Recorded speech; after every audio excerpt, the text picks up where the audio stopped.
Oh, I just I just realized it didn't actually open up anything. Oops. Oh my god. Oh my god. Nono's ghost. I'm here lurking.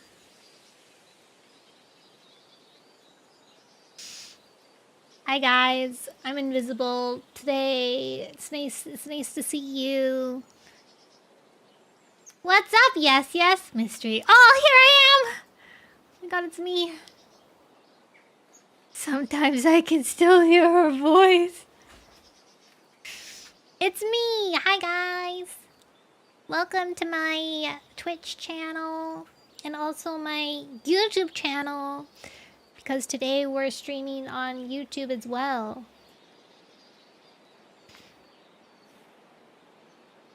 Pianono? Yeah. For a second at least. No hat.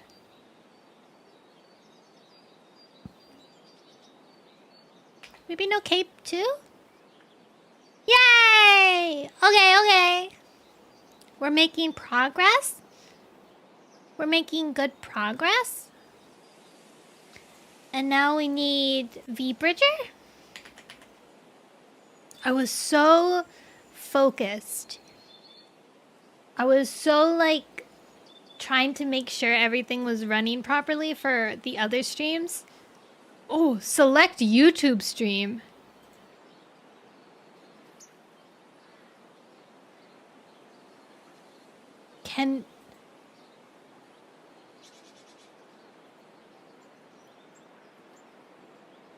Wait a second.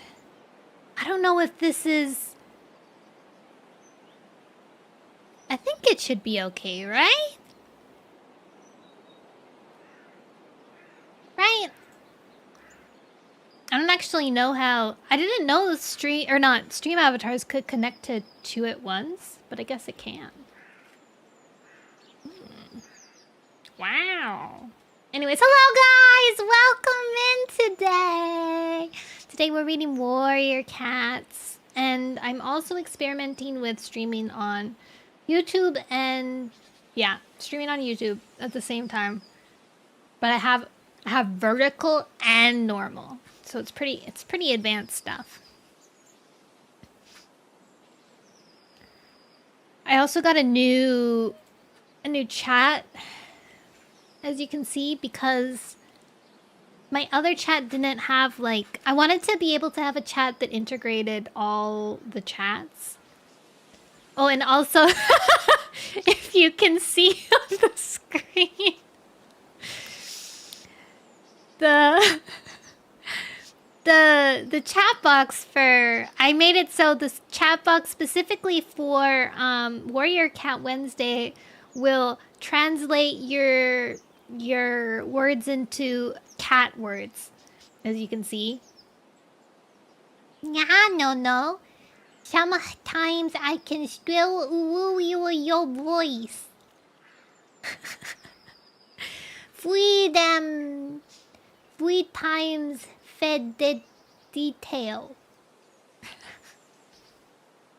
So that's what we're at. That's what we're doing today. It's the special Warrior Cat Wednesday chat box feature. I actually don't know if it'll link to vertical chat boxes, but we'll see. Oh my god, it's you, Pride. Wait, it's not linking to it. Look, Mom, posted on 2 websites. Hi, Mari. 3 times the detail. 2 YouTube streams. Okay, well, why aren't you connecting properly, you stinky little fellow? Let's see. Stream apps. Is it because I'm not logged in? YouTube! I'm not! Gosh darn it. Hold on 1 second. Why didn't I... Alright, someone say something in my YouTube chat. YouTube chatters, please.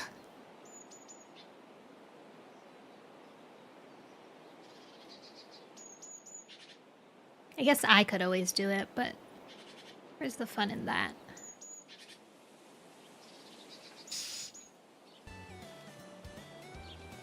Oh. Ooh. No, that's not it. Oh, said hi. You said hi, but it didn't load. Gosh darn it. Ah! Kelso! Ah! There, it worked! Oh my god, it's in. We're in! We're in! Yes! But it's not the... It's only connecting to my actual one, but not the vertical stream, which is pretty stanky. Pretty starky. I don't know how to fix that exactly. Can I do... Oh, wait. Title.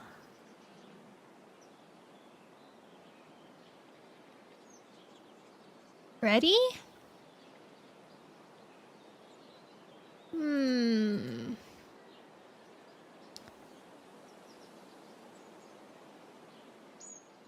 I guess we'll never know.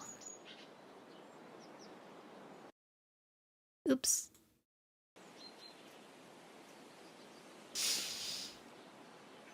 Oh, I should turn off the go fit. The redeem thing.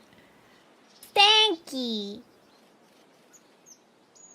Yeah, so it does seem like I can only see it from my main, or at least one chat box. I'll try and figure out how to fix that later.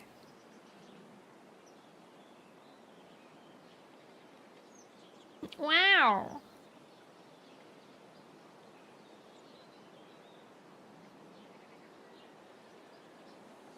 All right. I think we're okay for now. I'll just keep my... No, I said LOL. It's wow. No, I am young being sensual. Help, help.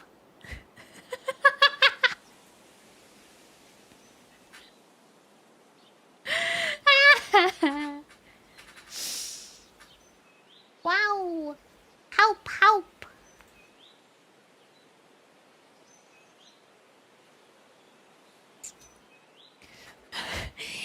This cannot be happening. I can't handle this. It even added a little face to it. That's so funny. Alright, I need to... I guess maybe I can figure out how to have it...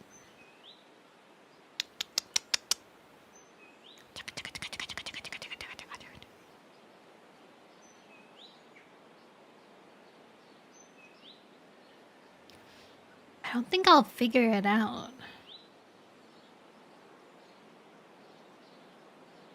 YouTube. Maybe it's just because I must have... I think it's because I started streaming before it connected properly. So maybe that's why. Twitch broadcaster. It's only partially connected? Oh.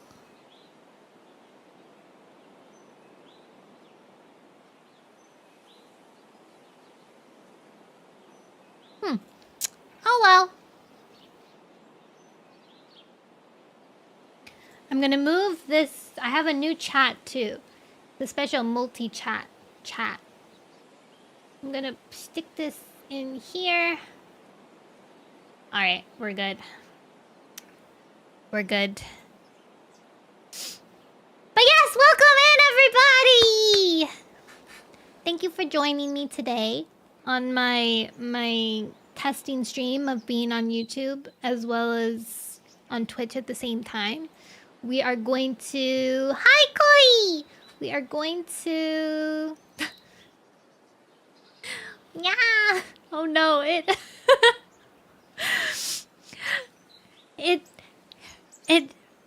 catifies the emotes, so it no longer shows the emote because it catifies. That's so funny. Hello, welcome in. Today we're reading Warrior Cats. Thunder Rising. We didn't get to read last week because I had like a Mother's Day kind of get together to go to. So we're gonna be doing that today. And hopefully finish the book. There's actually a lot of pages left, but I feel like maybe it's like a joke, like, you know, like it ends early or something. I don't know.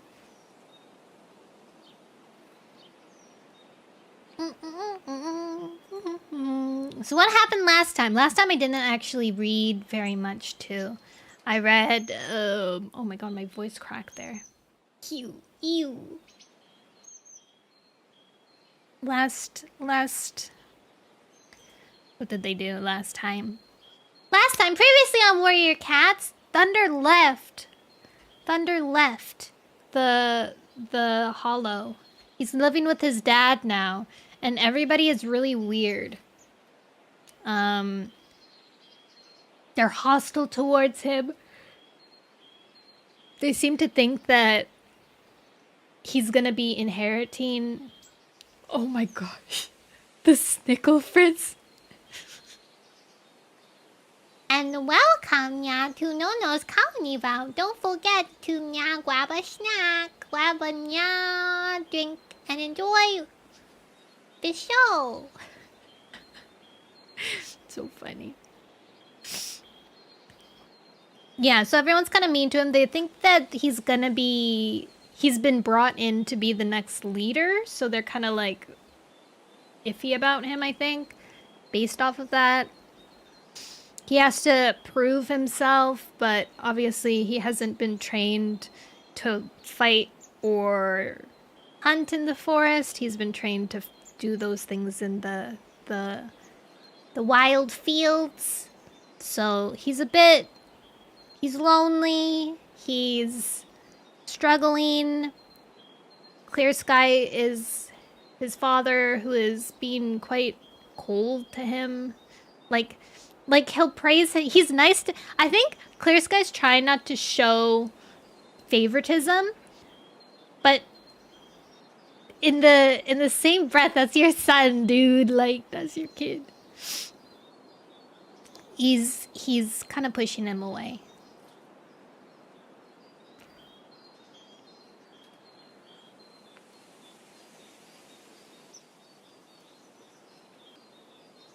So, yeah, I think that's kind of all what we managed to read last time. Oh, wait. So, yeah, so after... Last time. The time before last time, there was a fire, and then... Clear Sky's clan kind of got kicked out of their area for a bit, so they invited them all to the field hollow to kind of like just rest for the night. And within that time, Tall Shadow resigned, so she needed to focus on taking care of her brother, who was severely injured in the fire, because Clear Sky obviously, you know, left him. He's been kicked from the clan because he's useless now. And so the walking cats on the screen, is that us? Yeah, that's you, the Pop Cubs. If you scroll down on Twitch, you'll be able to find a panel extension thing where you can customize him. If you're following, then you get one. Hi, Red Knox. What kind of cat am I? You're a Pop Cub, which is a Pop Cub. A popcorn tiger. You're a tiger made out of popcorn.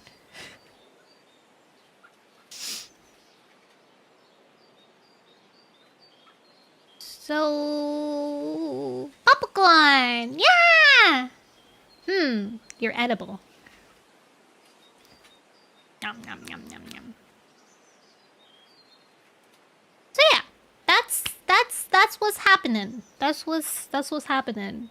What was his name again? Can't remember his name. Greywing. Greywing! Greywing is now the leader of the field cats, the moor cats. And within that, like, day period, Clear Sky... Or Thunder left with Clear Sky because he wanted to be with his dad. And that's pretty much where we are. We're with Thunder in his new camp with his dad, where everybody doesn't like him. Okay, I'm going to start reading because we have at least 70 pages to read. So let's go! Maybe I'll make the background music a little louder for you. Thunder padded along in Clear Sky's paw steps as they headed up the stream away from the river. Thank you for the follow!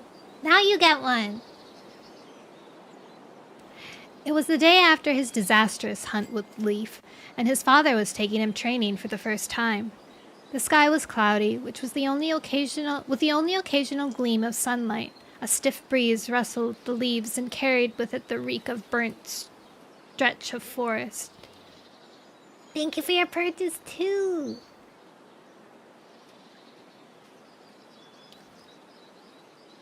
Clear Sky didn't halt until they came to the edge of the devastation.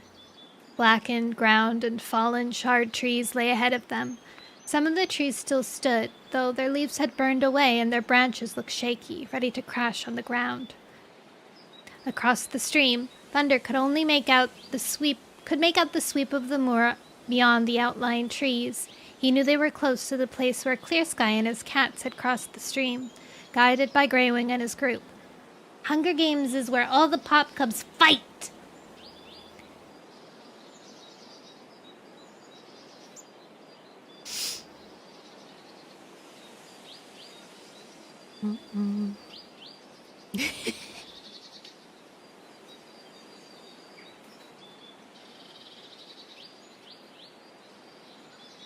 Oh, it does it on YouTube too. Cool.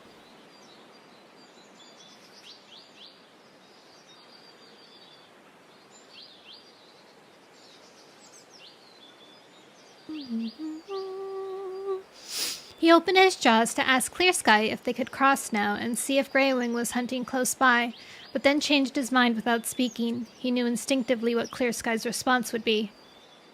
This morning you're going to work on your leaping skills, Clear Sky announced, speaking for the first time since they had left the camp. Okay, Thunder responded, determined to do his best. What do you want me to do? Clear Sky waved his tail in the direction of the burnt forest. I want to see you jump from one tree to the next. It's an important skill if you're hunting squirrels or even birds, and it's a good way to stay clear of your enemies. Out here, where the leaves are burnt off of the trees, you'll be able to see where you're going. Like that's supposed to make it easier for me? Thunder thought, gazing up in dismay at the nearest fire-damaged tree. I'm not sure it'll even bear my weight. Fight, fight, fight!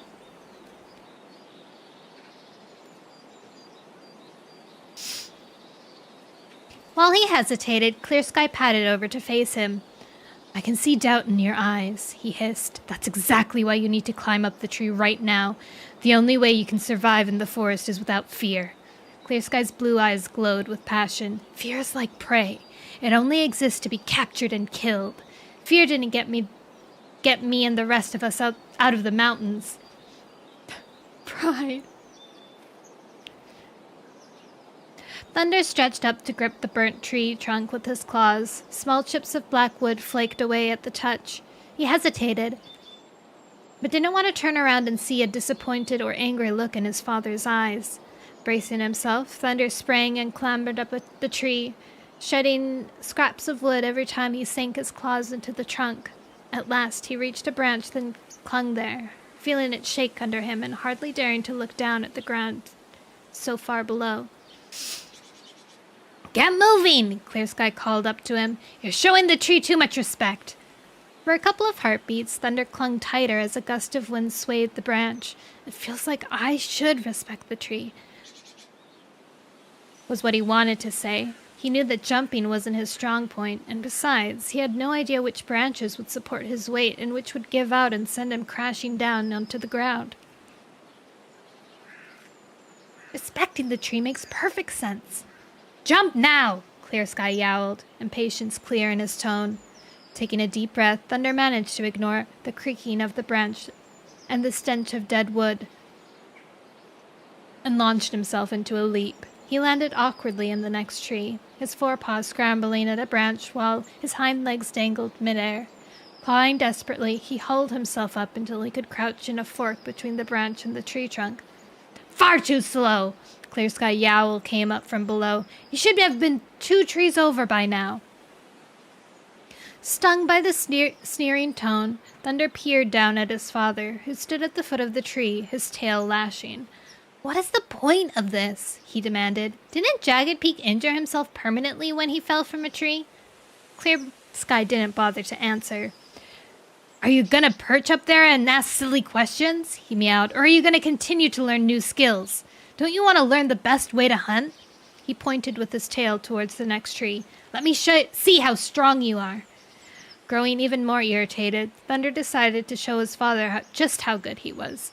Pushing off with his hind paws, he leapt from tree to tree, forcing down the fear that stirred in his belly. This'll show him. Another tree, and another. Crack! As Thunder's paws hit the next branch, it splintered away from the tree. Thunder felt himself falling, twisting in the air in a frantic effort to turn himself upright. A picture of Jagged Peak dragging his injured legs across the moorland camp flashed into his mind. Then he let out a screech of pain as he thumped down, paws first, onto the forest floor. Scraps of bark and chunks of black wood showered down around him. Clear Sky was watching him with a disappointed look in his eyes. You showed good courage there, he mewed, dipping his head, but recklessness can lead to injury. My God, Clear Sky, what is your issue? Without another word, he turned and headed back towards the camp. What is wrong with his dad?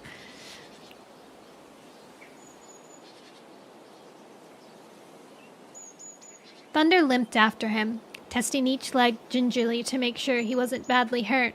Dull anger was throbbing in his belly. If I take it slowly, I'm respecting the tree too much. If I go fast, I'm being reckless. What do I have to do to please my father?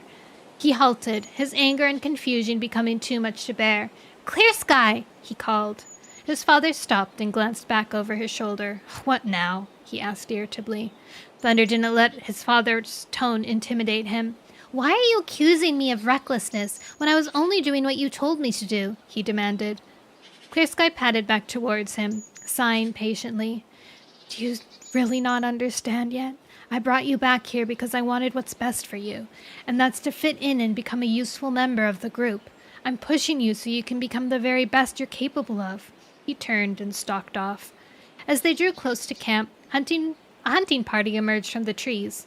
Petal was in the lead, followed by Frost and Falling Feather. All of them were carrying prey. How did your training go? Falling Feather asked around a mouthful of wool. Are you getting the hang of hunting in trees? At least she sounds friendly, Thunder reflected. Yeah, it was fine, he replied, hoping that no cat would see his disappointment. I'll show Clear Sky. I'll show all the cats here. I'll do more training, but on my own next time. Dawnlight was trickling through the trees when Thunder slipped out of camp on the following morning. The grass was still wet with dew, soaking Thunder's pelt as he brushed against it.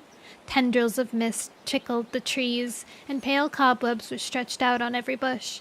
Thunder was determined that this morning he would hunt alone, and deserve his father's praise when he came back loaded with prey.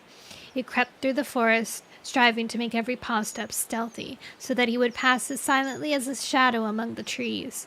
But that wasn't as easy as he had hoped. He had grown bigger since his foray in the forest with shattered ice.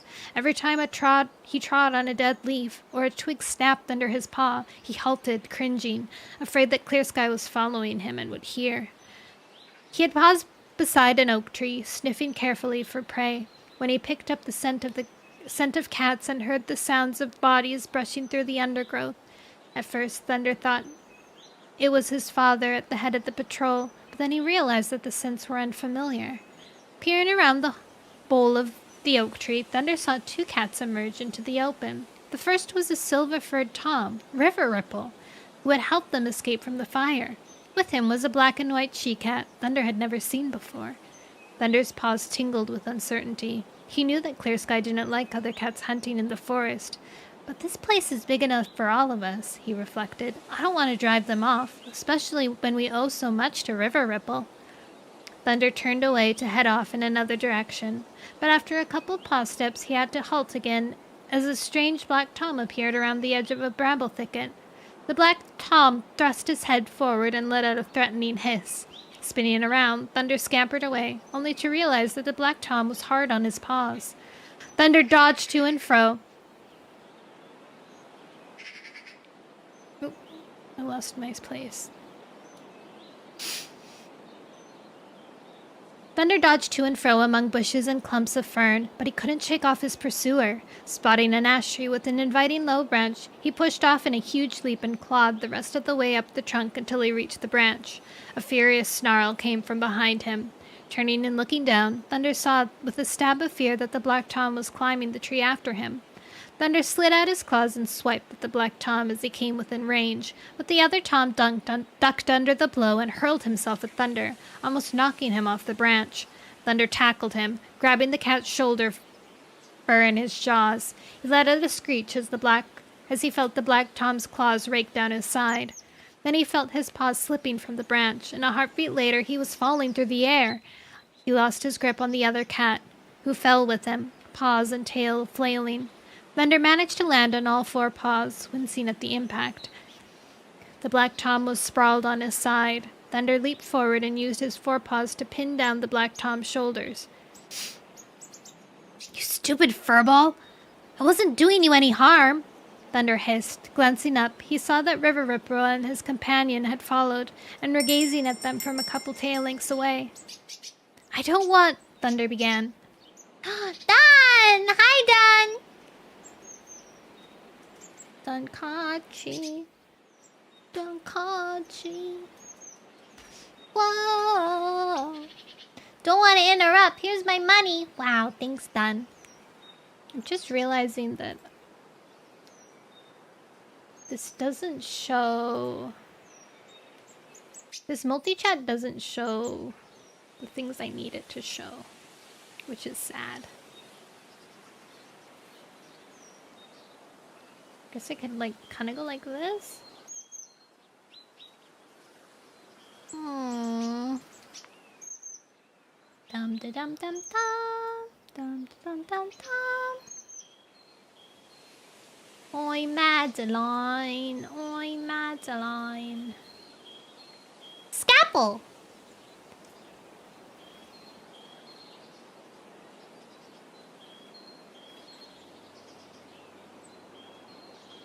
Yeah, I'll figure it out later.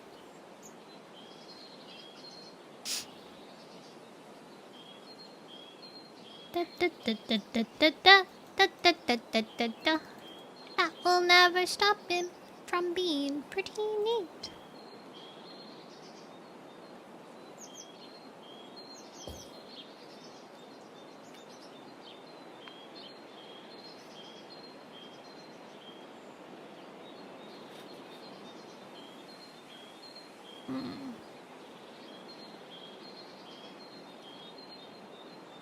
Who's available? Manual update is required unless you're connected to the StreamerBot website.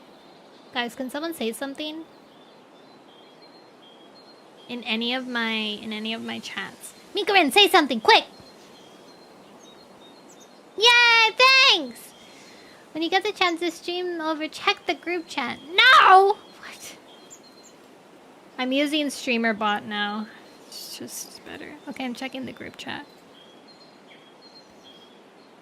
I do want a VR! Yeah, but I have to... After my stream. Thumbs up. Of course! Alright, let's keep going. See ya! Bye, Done. Have fun. to, hold on, I want to close this multi-chat.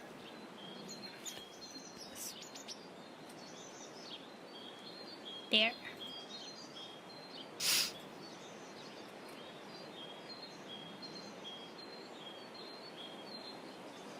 All right, let's keep reading where I forgot I was going.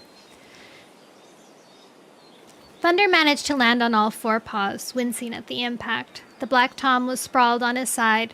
Thunder leaped forward and used his forepaws to pin down the Black Tom's shoulder. "You stupid furball, I wasn't doing you any harm," Thunder hissed. Glancing up, he saw that River Ripple and his companion had followed and were gazing at them from a couple tail lengths away. "I don't want," Thunder began. Crashing from the undergrowth interrupted him. Clear Sky sprang into the open and halted for a heartbeat, his gaze raking the three strange cats.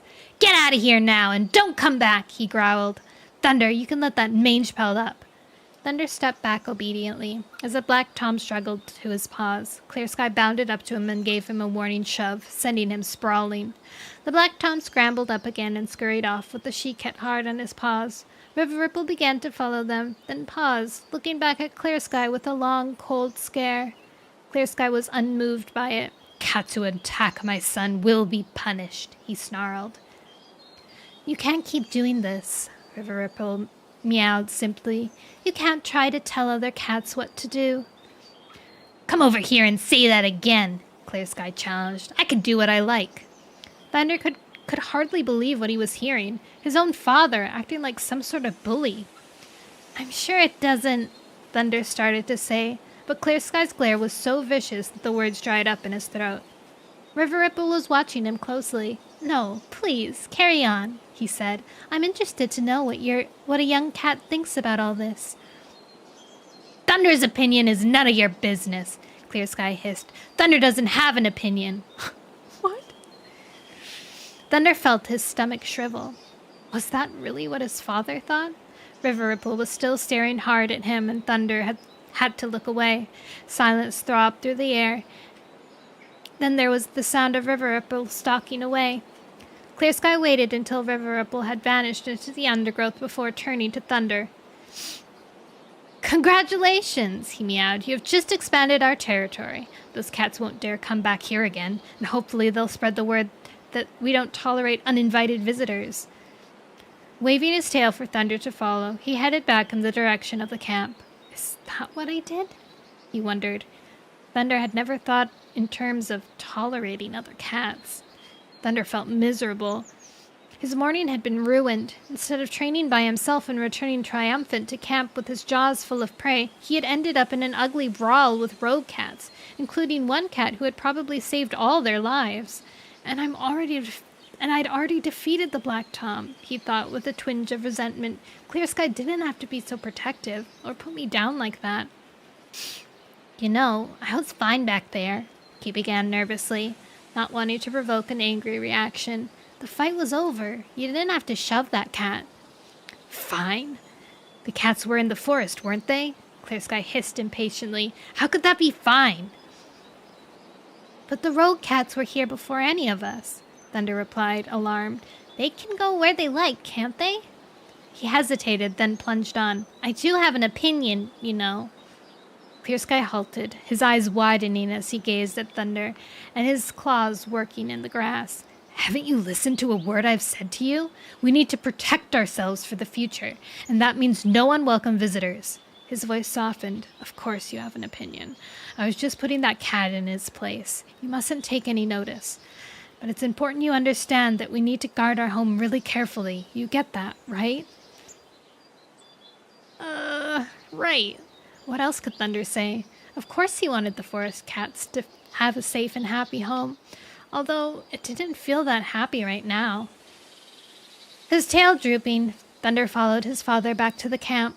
What have I done? He asked himself. A moment of doubt pierced him. Maybe I should have stayed with Greywing. Even thinking that made Thunder feel both disloyal and like a coward. I had no idea what I was doing. I still don't. He watched his father's silhouette pull ahead. Thunder's heart felt heavy as stone. I'm here now. There's no going back. Being reunited with his father had once been Thunder's biggest dream, but now it felt like a weight on his shoulders. He wondered where River Ripple and those other cats would be now. Spreading the word of their encounter? I hope not, Thunder thought. I wish it had never happened. Whoopee! They say you should never meet your heroes. Yeah. That's rough. That's rough. I'm gonna try and fix the chat a little bit. Scroll direction. Group, how do you use the name in concussing? Ooh.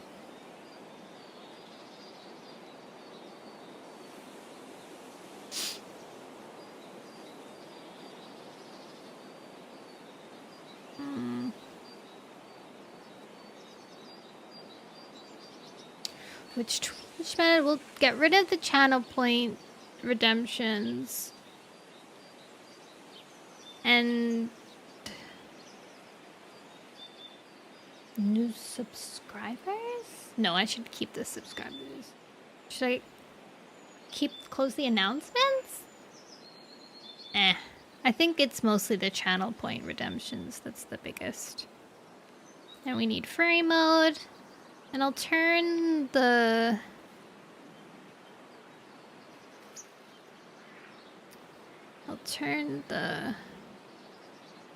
this back, and then...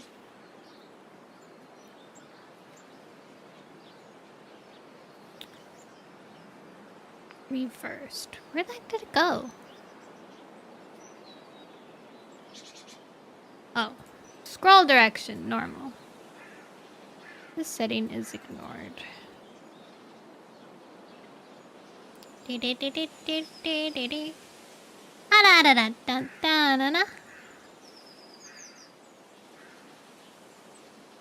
Shared chat messages. Okay. That looks good. Chat. Cat chat. It's been refreshed.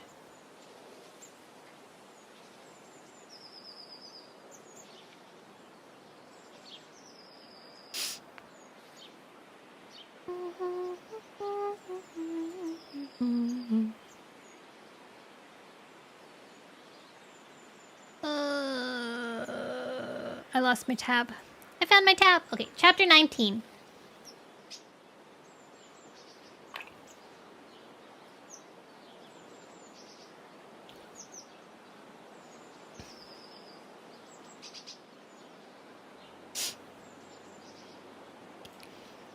Greywing sat at the mouth of the den he shared with Turtletail, his paws tucked comfortably underneath him, and watched the three kits playing at the bottom of the hollow. Their squeals of excitement drifted over as they leaped on top of one another and rolled around in the scattered twigs and debris from the gorse bushes. When Rainsoapflower said we'd have our paws full, she wasn't wrong, he thought. I wonder how I used to fill my days before the kits came. As Greywing slid into a doze, letting the warm sunlight soak into his pelt, he spotted Sparrowfur racing up the slope towards him. Greywing, play with us! Come play with us! She begged, skidding to a halt in front of him. Greywing's jaw gaped in a massive yawn as he rose to his paws. Okay, he mumbled. What do I have to do?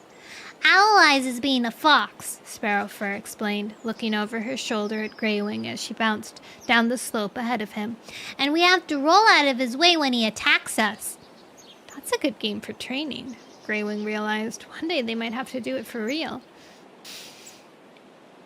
When Greywing and Sparrowfur reached the bottom of the hollow, Owl Eyes was racing towards Pebbleheart with his teeth bared, and he uttered tiny, high-pitched growls. I'm a fox, he declared. I'm gonna eat you up.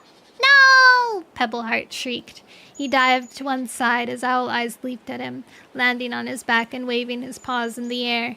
Owl Eyes spun around and hurled himself at Sparrowfur. His sister waited until the last moment before darting aside with a yowl of delight and rolling over and over among the scattered twigs. Drawing his lips back in a snarl, Owl Eyes whipped around to face Greywing, his tail lashing to and fro. I'm the fiercest fox in the forest! Greywing bared his teeth and snarled back, "And I'm an even bigger fox." Owl Eyes flattened his ears and widened his eyes. "I'm so scared," he meowed, his voice shaking with laughter. He jumped to one side as Greywing pounced, landing a blow on Greywing's ear before he rolled out of range. "Well done!" Greywing scrambled to his paws and shook debris from his pelt. "It's a good thing you had your claw sheathed."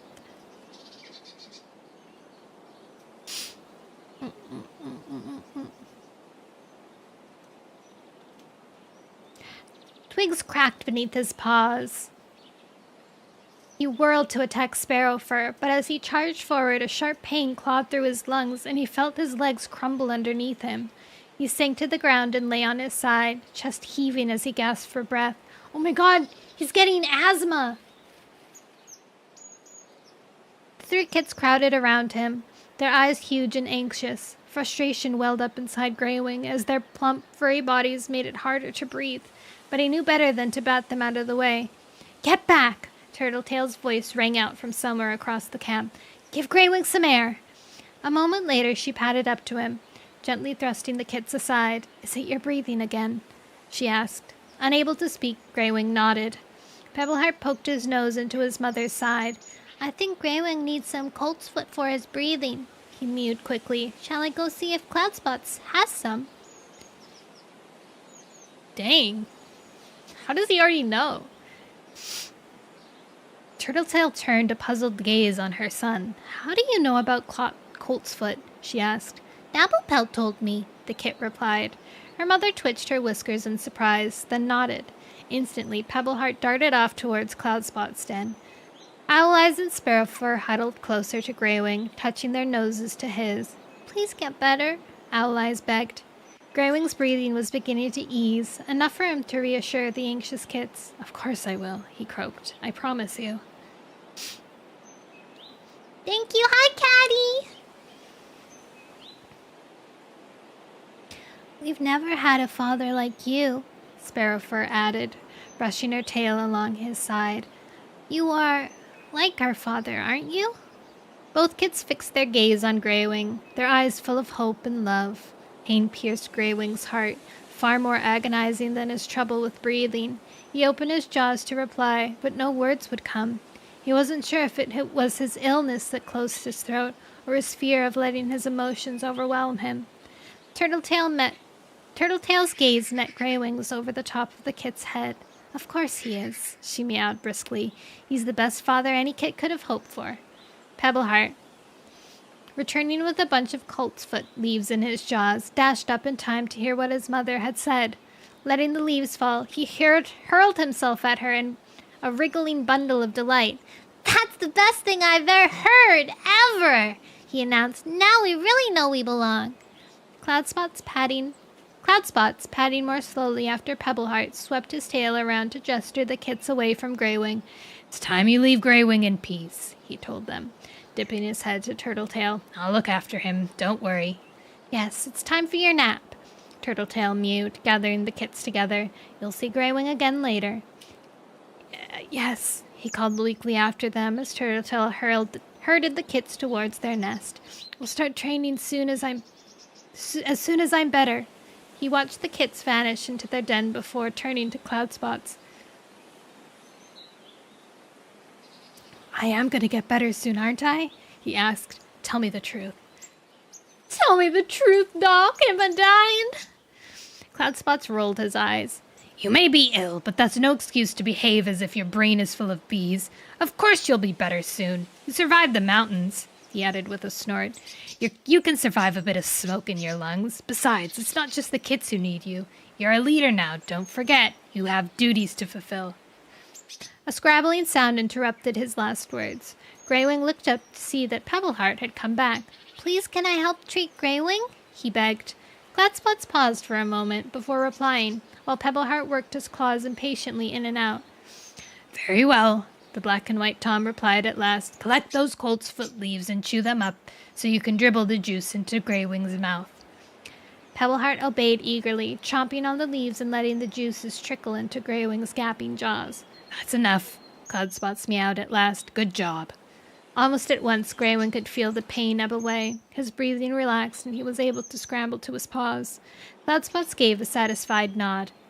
"No unnecessary exertion for the next moon," he ordered. "After that, you'll be as strong and energetic as one of these kits." Graywing murmured thanks, though he wasn't sure whether he felt grateful or doubtful. But he was certain of one thing: I definitely feel hope. Graywing opened his eyes and stretched his jaws in an enormous yawn. Golden sun rays slanted in through his den, showing him that Turtletail and the kits had left. "I feel as if I've slept for moons," he thought, raising to his paws and giving himself a long, luxurious stretch. As he relaxed again, the sound of loud meowing and yowls of delight broke out in the camp outside the den. Curious, Graywing padded to the entrance and looked out. Most of his den mates were clustered together in the middle of the camp. Wind and Gorse were there too. Apprehension prickled through Graywing's pelt, but he shrugged off the feeling. Every cat seemed to be happy about something. Surely they couldn't be gathering because danger was threatening. As Graywing gazed down, wondering what it was all about, Lightning Tail broke away from the group and bounded up the slope towards him. "You have to listen to this!" the young Tom called out excitedly. He beckoned with his tail for Graywing to join him. "Cloudspots has suggested we give the two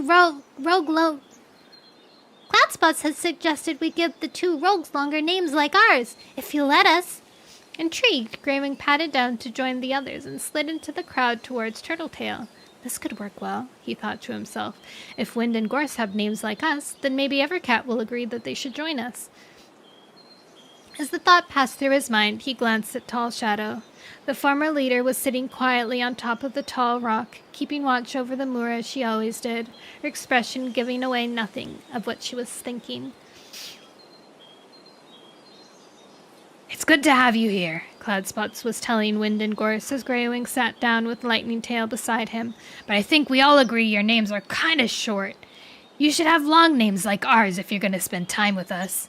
Wind and Gorse let out identical snorts of amusement. "Okay," Gorse meowed. "Wind, what should we call you?" "Oh, Wind, what should we call you? Wind that chases rabbits down burrows?" Oh my god, he's...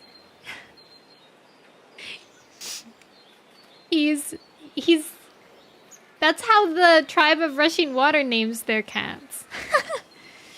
Wind batted him with one paw. "I'd give up chasing rabbits for good, rather than call myself a mouthful like that.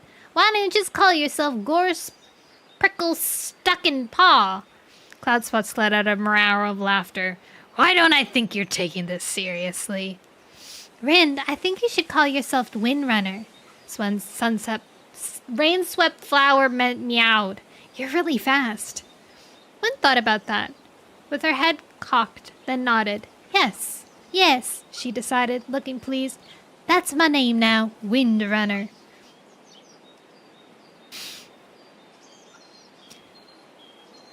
"And what about Gorse?" Jackdaw's Cry asked. "Gorse Bush?" Hawkswoop suggested. "Gorse Tail?" "What about Gorse Fur?" Turtletail added, "because the fur on top of your head sticks up in a bit like gorse spines." Gorse met her gaze for a moment. "That'll do," he decided, then licked his paws and drew it across his spiky head fur. "Thanks." Lightning Tail blinked thoughtfully at the two rogue cats, then let out a long sigh. His earlier excitement had vanished like mist in the sunlight. "What's the matter?" Graywing asked. Lightning Tail hesitated, as if he was reluctant to share his thoughts. "I wish Thunder could be here to see this," he mewed at last. Trying to sound optimistic, he added, "At least now there are new cats in here in the hollow who will help lead the group."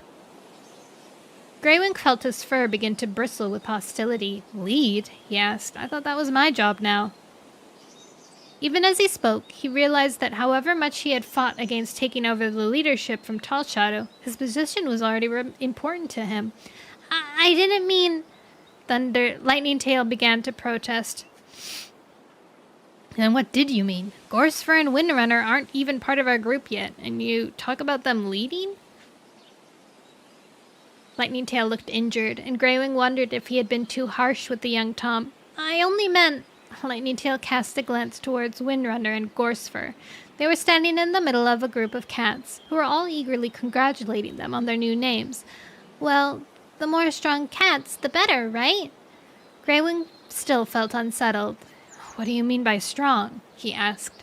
Lightning Tail scrabbled at the ground with his forepaws, looking more uncomfortable with every heartbeat that passed. Glancing around, he suddenly exclaimed, Look, there's Acorn Fur! I have to talk to her! Greywing stretched out a paw to halt the young cat as he sprang to his paws. You haven't answered my question, he meowed. What do you mean by strong? Lightning Tail turned back to Greywing, his whiskers quivering with indignation. His claws raked the ground as if he had to let out some inner turmoil. I mean cats who can stand up to clear sky, he blurted out at last. There, I've said it. I can't believe Thunder went away with him, after all the stories we've heard. His neck fur fluffed up in anger as he met Greywing's gaze. Don't pretend you don't know what I'm talking about, he growled. Every cat knows that Clear Sky's trying to push other cats around. As Greywing stood staring at him, too astonished to speak, Acorn Fur came bounding up to them. She glanced uncertainly from Greywing to her brother and back again. What's going on? She asked. Are you two arguing? Oh, no, Greywing replied. Between shock and anger, his voice was cold. Why would I stop to argue with such a young cat, barely out of his nest? Lightning Tail reared back at the insult. He opened his jaws to respond, then clearly thought better of it. Whipping around, he stalked off towards Windrunner and Gorsefur, followed by his sister, who was still looking bewildered. Greywing stood where he was, watching, and as his anger ebbed, he realized that he might be missing an opportunity. If I'm going to lead, I need to know that these cats are on my side. Racing across the camp, barely thinking about Cloudspot's advice not to exert himself, he leaped on top of the rock beside Tall Shadow. The black she-cat gave him a surprised glance, then edged back to make room for him. Facing the gathered cats, Greywing sought out Windrunner and Gorsefur, and dipped his head to them. Congratulations on your new names, he began. We hope that they will bring us closer together in friendship in the seasons to come. I'd like to welcome them as full members of the group, he thought to themselves, but I'm not sure every cat is ready for that yet, and I want to be certain of myself as leader before I let Windrunner in, because as sure as snow falls in cold season, she'll try to take over. Thank you, Windrunner responded to his words. By now all the cats had realized that something unexpected was happening. They turned towards the rock and gazed up at Greywing while he waited for silence to fall. It wasn't a long wait. He could see that every cat was eager to listen what he had to say.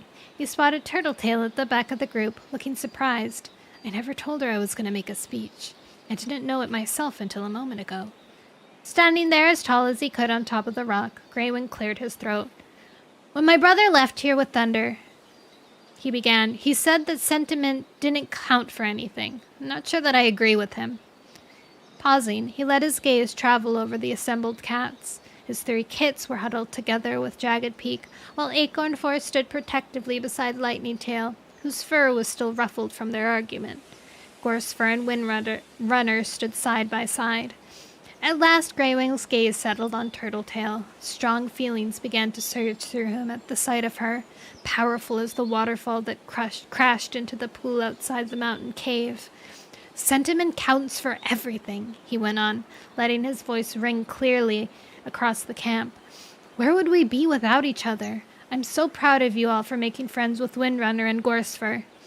For a moment he could feel Tall Shadow's stare boring into his back from where she sat behind him at the edge of the rock. He knew she had always been cautious around the 2 moorland cats, but he also knew she would have to accept them eventually, and he paid no attention to her now. But if I'm to truly lead, he continued, I need to know you're all with me. He paused before he asked the question that meant everything to him. Are you? When he had finished speaking, Greywing closed his eyes and waited. His belly began to churn as the silence seemed to stretch on for seasons. What if I've gotten it all wrong? Then his eyes flew open again as the air was split with yowls of delight and enthusiastic support.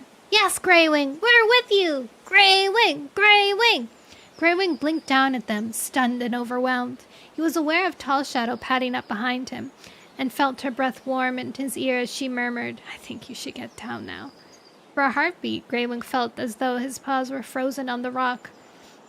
Then he pulled himself together and leapt down into the crowd of his friends. They all pressed around him, brushing their pelts against his, resting their tails on his shoulders, or pushing their noses into his fur. Hawk swoop, jackdaw's cry, shattered ice, rain-swept flower. Confidence thrilled through Greywing, filling him from ears to tail tip at his proof of their loyalty. At last he found himself facing Lightning Tail. "This is what it's about," Greywing told him. "This is true strength." Lightning Tail dipped his head in understanding, his hostility gone. "Where you lead, we will all follow," he meowed. "And that's all I need to hear," Greywing thought. "This is what strength is, the power of love." Ooh. Ad break. On Twitch, at least.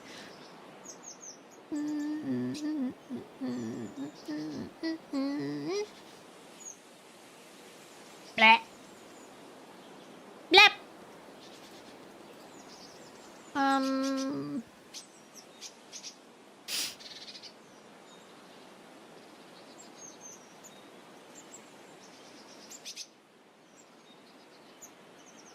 Change your mind. First in line. The heck is a dockable chat window? Open chat connection? Ugh. I don't know what that is. Chapter 20.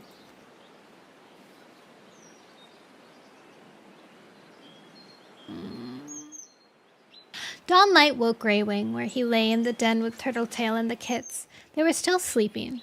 The kits sprawled over their mother's body. Turtletail's tail was wrapped against her nose, its fur ruffling with every breath she took. Greywing watched her, his heart swelling with affection. He remembered how pleased she had been when he caught up to the others on their journey from the mountains. She had observed him silently when he fell in love with Storm. Now Greywing understood why she had left the moor to go and live with Bumble and the Two-Legs. "I drove her to it," he realized. "All this time, she's cared for me as more than a friend. And what did I do? I ignored her.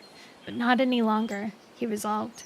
Turtletail's escape from the two-legged den and the comfort she'd given him over the moons they'd been den mates had made Greywing see her with new eyes. Turtletail had always been beside him. "Took you long enough, dude."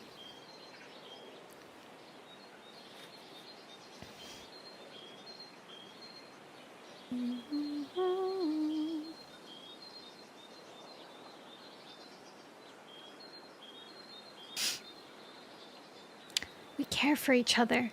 No, it was more than caring. Greywing knew that he loved this cat. "Hey!" A paw prodded him in the side. "Go and catch me some prey, Fleapelt." Turtletail was awake, her green eyes alight with mischief. Greywing let out a snort of laughter. "Who are you calling a Fleapelt?" Okay, I'm going." Greywing rose to his paws, gave his fur a shake, and padded up to the mouth of the den. The dawn chill enveloped him as he stepped into fresh air. The pale sky streaked with clouds, only the faintest rosy flush showing where the sun would rise. Heading out of the hollow, Greywing felt more alive than ever before. His injured paws had healed, and even his breathing seemed to feel better, despite his recent collapse. Leaving the mountains was the best decision I ever made. Greywing knew that if he hadn't made that choice, he would have never have become the father to Sparrowfur, Pebbleheart, and Owl Eyes, kits he now loved as his own. And if the next cold season was as easy as the last, the kits would grow up strong and healthy. He wouldn't have felt the same confidence in the mountains, where the cold could kill. As Greywing reached the top of the hollow and stuck out across the moor, he heard paw steps following him, and a high-pitched squeak of excitement. He stopped and turned, knowing exactly what he would see. The three cats scampered up to him. "We want to hunt with you," Owl Eyes announced, his whiskers quivering. "For real this time. No more pretend foxes." Greywing shook his head. "Sorry, you're too young." "Please!" Sparrowfur fixed him with bescreeching green eyes. "No kid is too young to learn good hunting skills." Greywing fixed her with a stern look. Where did she pick that up, I wonder? "If you think you can get around me," he began. "We'll be good," Pebbleheart mewed, jumping up and down. Greywing found that he couldn't resist her pleading. Okay, he agreed, but stay close together and close to me and do exactly what I tell you. Understood? All three kits nodded vigorously. Come on, then. Greywing led them onto the moor, his ears and nose alert for signs of prey. The kits followed, behaving themselves for once, their excitement showing only in the twitching of their whiskers and their wide, shining eyes. Soon Greywing picked up the scent of a hare and located it in the long grass at the edge of the stream. At first he could only see the black tip of its ears, but gradually he distinguished the outline of its body among the green stems. It seemed to be a young one, not yet fully grown. Be quiet, he murmured to the kits, pointing with his tail. Look over there.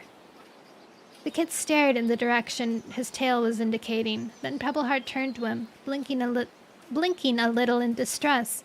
It's only a kit, he mewed. Yes, but its mother and father won't its mother and father be upset when it doesn't come home? Oh, yeah, won't its mother and father be upset when it doesn't come home? Sparrowfur added. Owl Eyes was looking upset too. For a moment, Greywing didn't know how to answer. Then he sat down and gathered the kits closer with a sweep of his tail. I understand how you feel, he meowed. Clearly, they weren't as ready for hunting as they thought they were. But we can't take our hearts hunting. Not if we want to survive. We have to be tough. I've seen a cat die of hunger. His voice quivered a little as he remembered his sister Fluttering Bird. I don't want to see that happen ever again. Do you understand? The kids exchanged uncertain glances. I guess so, Owl Eyes replied at last. Then I'm going to show you how to hunt this hare, Greywing went on more briskly. And I want you to remember that hares can be dangerous. Their back legs are very powerful. One kick could break a cat's spine. Now watch. Greywing checked the hare again. It was sitting with its back to them, so far it hadn't noticed them. The breeze is blowing towards us, he murmured. Do you know why that's good? All three kits thought for a moment. Because we can scent the hare, Sparrowfur responded brightly, but it can't scent us. Right. As the little cat puffed out her chest proudly, Greywing added, Now stay here and don't move. Greywing began stalking cautiously towards the hare. There was no cover between him and the clump of grass where the hare was hiding, and he didn't want to alert it by sudden movement. He had covered about half the distance before the hare suddenly sat erect. Knowing it had sensed him, Greywing hurled towards it, calling on every scrap of speed he could manage. He leaped upon the hare as it bounded out of cover, swerving to avoid its back legs, and to break its neck in one skillful twist of his jaws. The hare fell to the ground and lay still. Greywing turned to beckon the kits with his tail. As they padded towards him, sudden spots began to dance before his eyes, and his vision was obscured by glittering darkness. Pain was gnawing at his lungs, and he could hardly breathe. Not again! He's having another asthma attack! The kits gathered around him, letting out anxious squeaks, their small, furry bodies pressed up against him. You're not ill again, are you? One of them asked. He pushed them away as he filled his lungs with air. Yes, not so bad this time, if I can just gather myself. But he heard one of the kittens yowl with pain, and he realized he hadn't been as gentle as he hoped. Panic must have made his paw strike out harder than he meant. I'm sorry, he gasped. I didn't mean to hurt you. The kits looked at each other. Finally, Owl Eyes muttered, It's okay. Pebbleheart came scampering up. He dropped something small on the ground and cautiously approached Greywing. May I listen to your chest? He asked. Greywing eyed him doubtfully. I'm not in the mood for games. But Pebbleheart's expression was deeply serious, and some instinct told Greywing to agree. Okay, he mewed, lying down again and rolling onto his back. He allowed Pebbleheart to place his ear against his chest and listen to his breathing. After a moment, Pebbleheart pulled away. It's not too bad, he mewed, but I brought you a juniper berry to help. He picked up the small object and dropped it beside Greywing. Greywing stared at it for a moment, blinking. Well, I don't suppose it can do any harm. He licked up the berry, chewed, and swallowed it. Almost at once, Greywing felt the last of his tight breathing subside. Astonishment spread through him as his pain ebbed. How did you know that? He asked, sitting up again. Pebbleheart studied his paws, looking a bit embarrassed. I just sort of worked it out for myself, he admitted. Greywing felt a pang of anxiety. I hope you don't start eating random stuff to see what it does, he meowed. Oh no! Pebbleheart relaxed a little. I listened to Dapplepelt and Cloudspot, so I know which herbs are good and which are dangerous. Greywing nodded thoughtfully. There was something special about Pebbleheart. Which other kid of his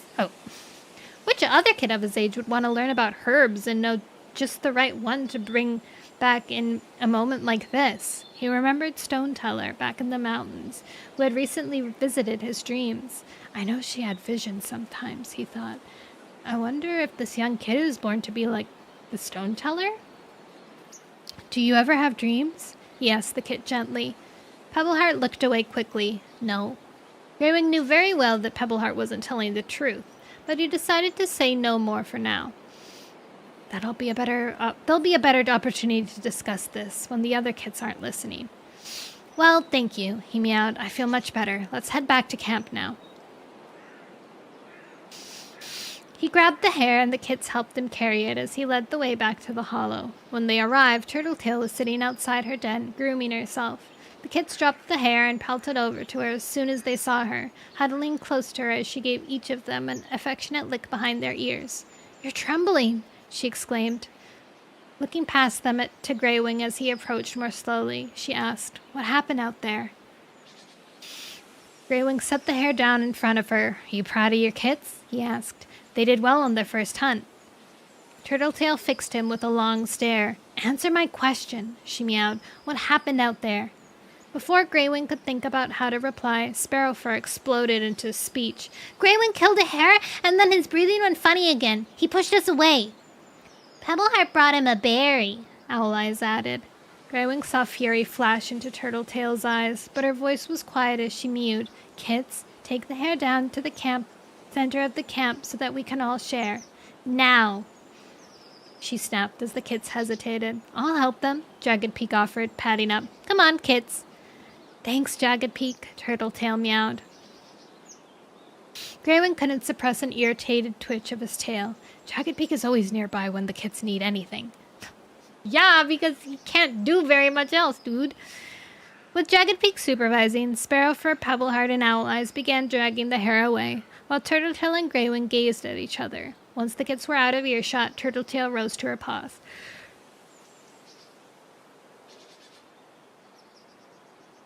Let's go for a walk. She led the way up the slope without waiting to see if Greywing was following. Turtletail didn't speak again until she and Greywing had reached the shelter of the gorse bushes near the top of the hollow. Then she turned to face him. What's going on? She demanded.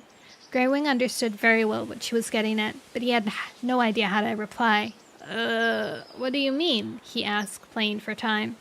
Turtletail gave her tail a single lash. Too much time has been wasted by the two of us not talking to each other, she began. Not anymore. I'm not stupid, you know. I've seen you struggling with your breathing ever since the forest fire. You can't even teach your own kids, or as good as your own kids, to hunt without there being a problem. And then to push them aside like that? What were you thinking? Greywing felt as though everything was piling up on him, like an avalanche in the mountains. Do you have any idea what it's like? He demanded when Turtletail stopped at last for breath. Trying to keep a camp of cats happy? Asking myself if Tall Shadow made the right decision when she wanted me to take over as leader? I didn't ask to be any cat's leader, and now I can't sleep for worrying about others. Do you really think the other cats need to know that I'm struggling with my health? He let out a long sigh. I don't feel like a leader, he continued. I couldn't get the cats out of the forest when the fire spread. If it hadn't been for Thunder taking the lead and River Ripple guiding us. His head drooped in shame, listening to the rattle of his breathing. When he looked up again, he saw the anger had died from Turtletail's eyes. I'm sorry, she murmured. I didn't mean to upset you. It's only because I care. I don't want to see you become more ill, and I definitely don't want to hear about you pushing the kids away. It won't happen again, Greywing meowed, struggling against the fog of depression and inadequacy that surrounded him. I needed some air. That's all it was. And next time? Turtletail asked. There won't be a next time, Greywing assured her. You could tell that his breathing was getting better. He was sure of it. He met Turtletail's steady gaze. Thankfully, she didn't pursue the argument. Together, their pelts brushing, they turned back towards the camp. Turtletail opened her jaws to say something, but there was a scuffling in the undergrowth. A hot, unwelcome set hit Greywing in the throat. "Dogs!" he exclaimed. Two of the panting beasts leapt out of the bushes and stood growling on the path in front of them. Greywing thrust Turtletail towards a nearby stunted thorn tree and scrambled after her into the branches. The dogs had seen them and snuffled around their tree, leaping up to plant their huge paws on the trunk. Greywing looked down, not daring to move. The dogs were both huge, with sleek black pelts and flopping ears. Their jaws gaped and their tongues lolled as they panted in their eagerness to get at the cats. "Now what do we do?" Turtletail asked, frozen with fear as she dug her claws into the branch. Greywing didn't reply. He remembered what Shaded Moss had once said about dogs. It's an animal you don't want to meet. And here were these two, not many tailings from the camp. His chest tightening, Greywing felt it was almost as if the dogs had turned up to prove Turtletail's point. Everything began swirling in front of his eyes. "Don't let me fall out of the tree," he thought desperately. Sensing his distress, Turtletail pressed her body against Greywing's flank, gently pinning him between her and the tree trunk. "Thanks," he whispered, realizing that he wouldn't fall now that she was supporting him. Loud paw steps sounded from beyond the gorse bush, and a two-leg voice raised into a loud yowl. One of the dogs glanced around, but neither of them moved away from the tree. Then the two legs appeared further down the path and stomped up to the dogs on their heavy paws. They spoke harshly. Greywing didn't understand the words, but he recognized the angry tone. The two legs pulled long tendrils from their pelts and fastened them to the dogs' necks, dragging them away from the tree. The dogs resisted, their paws skidding on the ground as they went on snarling and snapping at the two cats. Finally, the two legs gave the tendrils a vicious jerk, and the dogs stopped pulling and walked quietly alongside them down the path. Greywing puffed out his breath in relief. "Imagine being under order like that," he exclaimed with a disgusted snort. "Those dogs are pathetic. And the two legs must be flea-brained to want them around." Too late, he remembered that Turtletail had once lived in a two-leg place, but she was already climbing down the tree trunk to the ground. Greywing hurried to follow her, his paws slipping on the rough bark. "I'm sorry," he called out. "I didn't mean anything by it." When Turtletail turned to face him, Greywing was thankful to see that her eyes were glimmering with laughter. "It's okay. You don't need to worry," she told him. "You look pretty scared, though, for a cat who thinks dogs are pathetic." Greywing breathed a sigh of relief. He never wanted to quarrel with Turtletail. Her anger over the hunt and his treatment of the kits had struck him like a claw in his heart. "Thank you for agreeing to keep my secret a bit longer," he meowed as he and Turtletail padded back to camp. Turtletail drew ahead a couple paw steps and glanced back over her shoulder. "I never agreed to such a thing," she pointed out. "Come on, let's go home."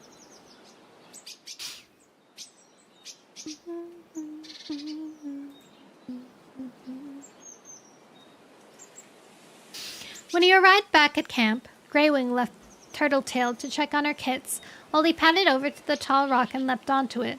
"Let all cats gather round to listen. I'm John!" he yowled. Hawk Swoop emerged from her den with Acorn Fur and Lightning Tail just behind her, tails waving. Oh my gosh, I'm yawning so much today. My goodness.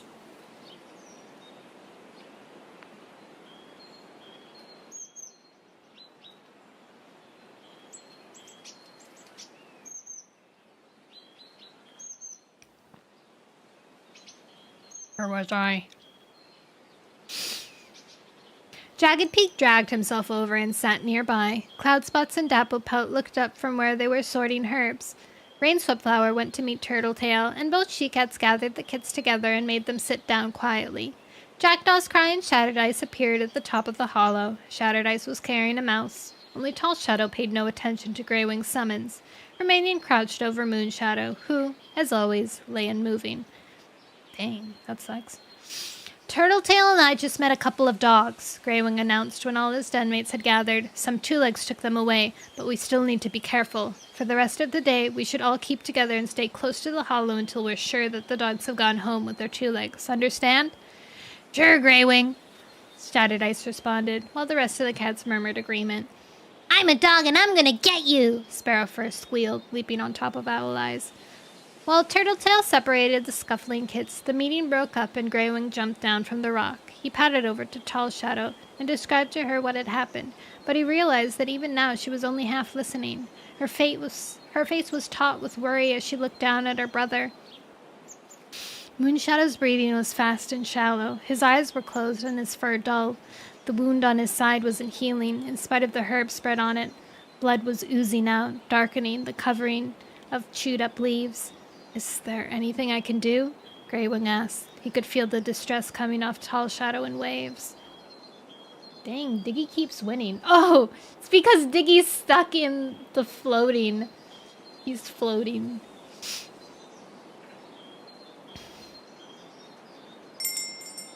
Thank you for the follow, Twisted Nightmares! Welcome in.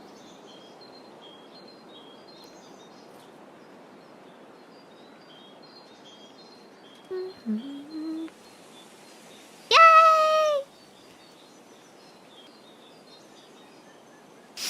She shrugged. Not unless you suddenly learned the art of healing, she replied. She looked older than Greywing had ever seen her, and he touched the tip of his tail to her shoulder.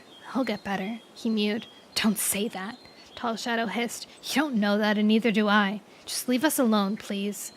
She lay on the ground beside her brother and kept her gaze focused on his breathing. Greywing might as well have not been there.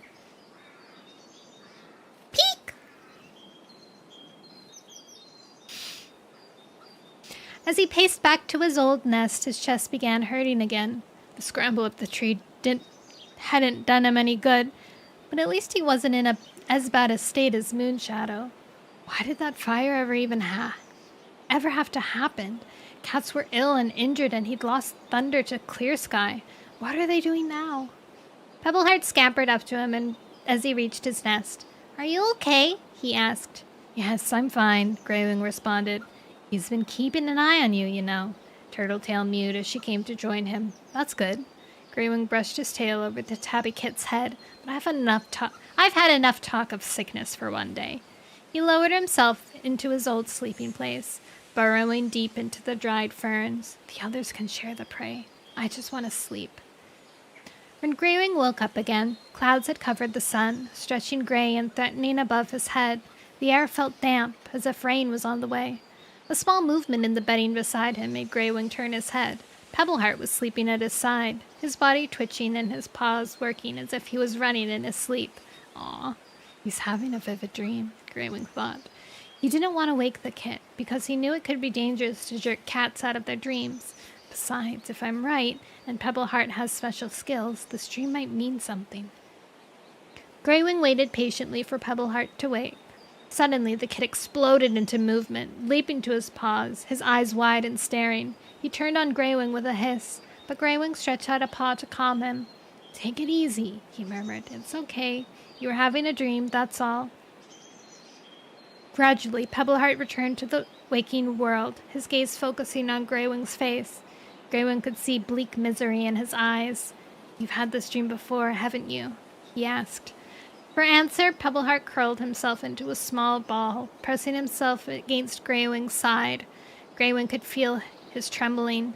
Gently, he licked the kit's pelt with strong, soothing strokes of his tongue. It's okay, he whispered. You can tell me. Gradually, Pebbleheart's trembling subsided. I've had dreams for a while now, he confessed. Owl Eyes and Sparrowfur sleep so soundly, I knew it was only me having them. And there's something about them that makes me feel, well, more than dreams. Am I being mouse-brained? He asked hesitantly. Greywing shook his head. Not at all. Tell me more about the dreams, he mewed. Pebbleheart's eyes grew distant with memory. There's one particular great dream I've had a few times, he began. I was walking down a long, dark tunnel, and there was a glittering light at the end, as if it was a shining star underground. And that scared you? Greywing asked, stroking the kit's back with his tail. Oh, no. Pebbleheart's eyes shone. It was exciting. I really wanted to get to the end of the tunnel and find out what the light was. And it was weird. I couldn't see any other cats, but I felt like there were cats there, trying to tell me something. Only I could hear what they were saying.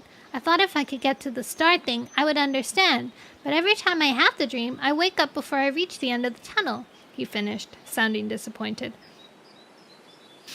Graywing couldn't make sense of that at all. You don't have to worry, he reassured Pebbleheart. You're not the only cat who has dreams. You remember Turtletail and I told you about Stoneteller and the other cats in the mountains, where we came from. A tunnel with cats around you?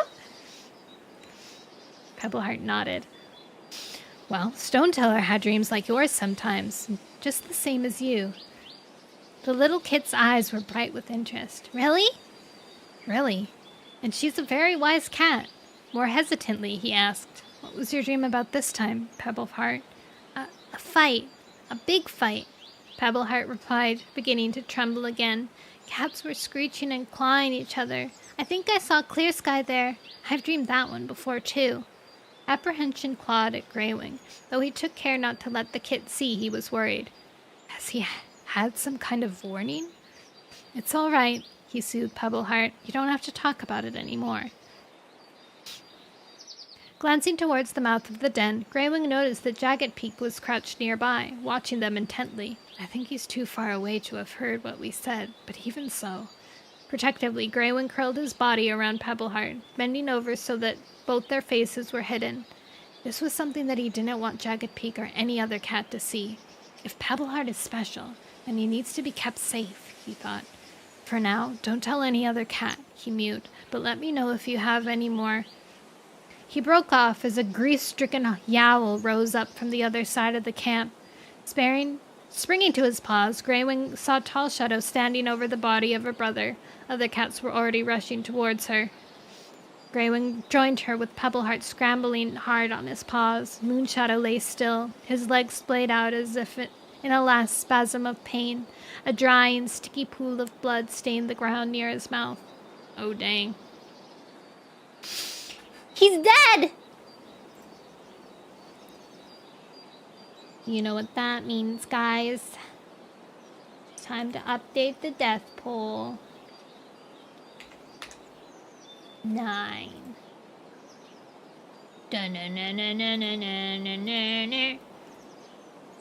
I mean, rest in peace. Oh no, he must have died while the kits and I were sleeping, Graywing thought. He pushed his way through the gathering crowd of cats until he reached Tall Shadow's side. The black she-cat was rocking back and forth, her claws tearing up the ground in her anger and grief. It wasn't his time to go, she wailed. The other cats had encircled them and stood watching, wide-eyed and silent, stunned by Moonshadow's death. Graywing realized there was only one thing left to do. He reached out and put a paw to touch Moonshadow's body. It was already cooling. A shudder of grief passed through Graywing. No cat's death was ever easy to witness. We have to bury him. Graywing remembered how they had laid Flutterbird to rest under a pile of stones, and his heart twisted. The sooner they got through this, the better. Are you ready? He mewed gently to Tall Shadow. The black she-cat didn't need to be asked what he meant. She had seen too many cats die in her time. Glancing around, Graywing spotted Jagged Peak and beckoned him with his tail. We're going to bury Moonshadow, he told his brother when Jagged Peak had limped up to him. I want you to stay here and look after the kits. They're too young to witness this. Jagged Peak stood taller, looking confident. You can trust me, Graywing. Owl Eyes and Sparrow first scampered up to join Pebbleheart, who was gazing sadly at the body of Moonshadow. Graywing could see that Pebbleheart knew there was nothing more he could do to help this cat. Jagged Peak is going to look after you while we're out of camp, Graywing meowed, gathering the kits with his tail. Great! He knows really cool games, Sparrowfur agreed enthusiastically. But why can't we come with you? Owl Eyes argued. Because there are some things young cats don't need to see. Quite right. Turtletail padded up to join the group. You could stay here with Jagged Peak. She hesitated and looked at Graywing's younger brother. Thank you, she said. We couldn't do this now without you. He dipped his head in acknowledgement, then shook himself. Come on, kits, he called, as he started limping away. Once the kits had withdrawn, bouncing around Jagged Peak as he led them across the camp, Graywing and Tall Shadow picked up the body of Moonshadow. It was lighter than Graywing had expected. Clearly the injured cat hadn't been eating well. Moving slowly and respectfully, they carried the body up the slope and out of the hollow. The other cats followed them. the soft fall of their paw steps the only sound. As they emerged onto the moor, Greywing spotted Gorsefur and Windrunner approaching a few tail lengths away. "We'll help you," Gorsefur offered immediately as he joined them. "Thank you." Greywing meowed gratefully. "Okay, every cat get into line." Windrunner took over immediately. "Don't crowd Moonshadow. Show him a bit of respect." There were a few startled glances at Windrunner as she spoke, but the cats were too grief-stricken to protest. Greywing was thankful for her calm efficiency. She can see what's needed because her feelings aren't as deeply involved. With the rest of the cats following, Greywing and Tallshadow carried Moonshadow to a quiet spot in the shelter of a rock and stood back while Windrunner and Gorse scratched away at the earth and stones. At last there was a hole deep enough for Moonshadow's body. Greywing and Tallshadow rolled him into it. Greywing winced as he spotted streaks of blood in the dirt. No cat deserves to die in this way. Moonshadow's belly was exposed so that every cat could see the burns on his pelt. Tallshadow let out a wail of distress, scrambling into the hole after her brother. She tried to turn him over so that the terrible wounds weren't exposed, but the hole wasn't big enough, and his body was already stiffening. Turtletail padded to the edge of the hole. "Come out now, Tallshadow," she mewed gently. "Leave him be." Tallshadow looked up with a brief flash of anger that gradually faded to quiet misery. Reluctantly, she heaved herself out of the hole and watched with dull eyes as jackdaws cry and shattered ice piled stones and rocks until Moonshadow had disappeared forever. Greywing felt like they hadn't done enough. "This is the first burial since we came to the moor. It's important for me to say something." As jackdaws cry and shattered ice stood back, cleaning earth from their paws, Greywing turned to face the other cats. "Moonshadow is a brave cat," he began. "He survived so much in the mountains and on our journey here. His death is a sign of all the changes we have experienced since we left the mountains. I know there will be more changes to come, but whatever happens, no cat will ever forget Moonshadow. I'll make certain of that." Before he had finished speaking, Tallshadow had already turned and walked away, heading back to the camp. Greywing felt his heart begin to break to see her so alone. The rest of the cats followed. Greywing was the last to reach the camp. He paused for a moment at the hollow, watching as the cats dispersed after the burial. As he stood there, he saw Jagged Peak come hobbling up to him. His fur was bristly and his blue eyes wide with apprehension. "Greywing!" he gasped. "I've lost Owl Eyes!" Greywing couldn't believe what he was hearing. "What do you mean lost? All you had to do was look after 3 young kits." Guilt and shame flooded into Jagged Peak's eyes. "I was giving them a training session, teaching them how to climb a rock. Obviously, I can't show them, but I can give them directions. I was helping Pebbleheart and Sparrowfur when I suddenly realized Owl Eyes wasn't with us anymore." Greywing dug his claws into the ground in anxiety. "That's no excuse! You're supposed to be watching all 3! He knew how harsh his words sounded when he saw Jagged Peak flinch, but he was too worried about Owl Eyes to care. His gaze raked the hollow. The other 2 kits were standing closer together a couple tail lengths further down the slope, their eyes wide and frightened, but there was no sign of Owl Eyes. "Have you checked the dens?" he asked Jagged Peak. The young cat gave a tense nod. "He's not there." Turtletail padded up to stand beside Greywing. Her face and her voice were calm, too calm. Greywing thought, as she spoke to Jagged Peak, "You mustn't worry," she told him, sounding as if she could barely get the words out. "This isn't your fault." "Huh?"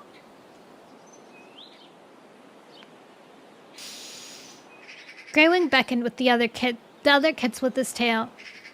"Do you know anything about this?" he asked them. Pebbleheart shook his head. Sparrowfur scuffled her forepaws in the soil, her head lowered. "Sparrowfur!" her mother mewed sharply. "If you know anything, you have to tell us." "Owl Eyes said he was going to hunt a hare," the tortoiseshell kit admitted reluctantly. "A hare!" Turtletail turned to Greywing, her eyes wide and frightened. "He's not big enough to tackle a hare, and on his own." "And there are dogs on the moor," Greywing added, feeling his chest begin to tighten again as he realized what might happen to Owl Eyes. "Why didn't you tell Jagged Peak?" he told Sparrowfur, his tone harsh with fear and anger. She flinched away. "Because I didn't think he meant it," she wailed. "I thought he was just boasting. I never believed he would be flea-brained enough to actually do it." Graywing paused for a heartbeat. He knew that Owl Eyes had good hunting instincts, but deciding to go alone was one of the most reckless things he had ever heard of. We have to go after him, he decided. No way I'm going to leave a kit to be killed in a dog attack or a fight with a hare. What if an alien came to Earth and they were low-key caked up and they had come from a high-temperature planet, so whenever something happened, they would sing hot cross.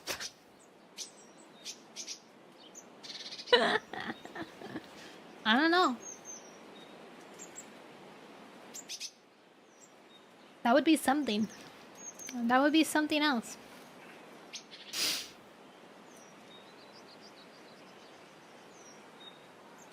With a wave of his tail, Graywing called the other cats to him. Turtletail, Windrunner, you stay here and look after the kits, he ordered, ignoring Jagged Pete's hurt look. I can't trust him with the kits again. Jackdaw's cry, I want you with me. Gorsefur, will you take charge of another group? As the cats began to organize themselves, Graywing padded across to Tall Shadow, the only cat who had not answered his summons. She was sitting at the foot of the tall walks, staring at the distance. Tall Shadow, Owl Eyes has gone out into the moor by himself to hunt, Graywing explained. We're going to look for him. Will you come with me? When Tall Shadow didn't respond immediately, he added, I know you're grieving for Moon Shadow, but I need you by my side now. Tall Shadow rose and gave her pelt a shake, as if she was trying to get rid of clingy burrs. She finally turned to look at Graywing, and her eyes were blazing. My brother is buried, she meowed. I won't see another cat die. Of course I'll help. Where do we start?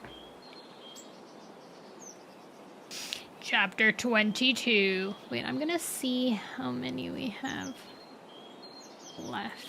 I think it's actually all the way to... Oh, wait, no? Okay. 60. Okay. Chapter 26. So we got, like... 6 more chapters? Chapter 22. As Graywing led the way up the slope, he paused to speak to Rainswept Flower, who was watching, her eyes wide with concern, ankling his ears towards Jagged Peak. He meowed, Look after him, will you?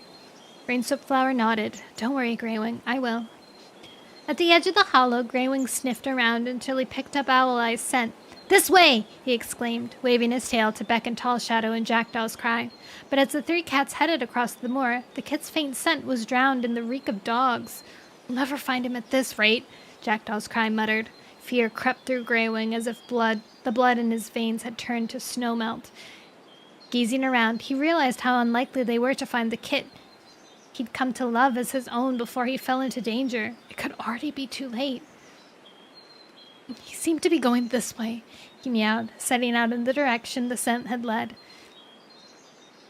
His denmates followed as he forged onward, all his senses at full stretch to pick up the least trace of Kit? Weaving a path through a clump of gorse bushes, he spotted a smear of blood on one of the low branches. For a heartbeat, his paws froze to the ground. He was so afraid that the blood belonged to Owl Eyes. Tall Shadow padded across and sniffed at the smear. I'm sorry, she mewed. The dog's scent is so strong, I can't tell where the blood came from. This wasn't much comfort for Graywing, but he forced himself to get moving again. On the other side of the gorse bushes, all 3 cats cast around to try and pick up Owl Eye's scent again. Eventually, Tall Shadow raised her tail. Over here, she called out. The trail is leading towards the forest. Graywing gazed at the line of trees in the distance. Somewhere among them was Clear Sky's camp. Would he protect Owl Eyes if the kit was in danger? The moor gradually sloped downwards into a valley with a narrow stream trickling along the bottom. The dog scent wasn't as strong here, and everything seemed peaceful. But Graywing's pads prickled with apprehension. It's too peaceful. Glancing around, he realized that if they were attacked, there was nowhere to hide. Not a tree or bush they could scramble into. The only cover was spare clumps of reeds and long grass by the waterside. They were heading downstream, still following Owl Eye's scent trail, when Graywing heard a shrill voice calling his name. He stiffened, gazing across the stream, and spotted Owl Eye's head popping out between the reeds. Look what I caught! The kit crawled triumphantly, tossing a dead vole into the air. Relief surged through Greywing, followed by a rush of anger. "You stupid, stupid furball!" he yowled, leaping the stream and bounding towards the kit. His chest had begun to ache again from the stress and effort of running. Tall Shadow and Jackdaw's Cry crossed the stream behind him, but as they reached Owl Eyes, the clouds, which had been lowering over the moor for most of the day, suddenly released their rain. Fat drops splashed onto Greywing's pelt and stippled the surface of the water. "Now we'll get soaked through," Jackdaw's Cry grumbled. Greywing's breath was wheezing in his chest. He couldn't face racing back across the moor to shelter of the camp. Hunching his shoulders as the rain grew heavier, he spotted a hole in the bank of the stream above their heads. "Up there!" he snapped at Owl Eyes, thrusting the kid in front of him and following him into the hole. "Come on!" he called to the others. Little light filtered in from the entrance to the burrow, there was a stale scent of rabbit. But there was enough space to move forward, Greywing's pelt brushing the earthen sides. He could scent Tall Shadow and Jackdaw's Cry following him, and when he glanced over his shoulder, he could just make out Tall Shadow's ears outlined against the dim light. In the next heartbeat, there was a slippery sound and the light was cut off, leaving the cats in pitch darkness.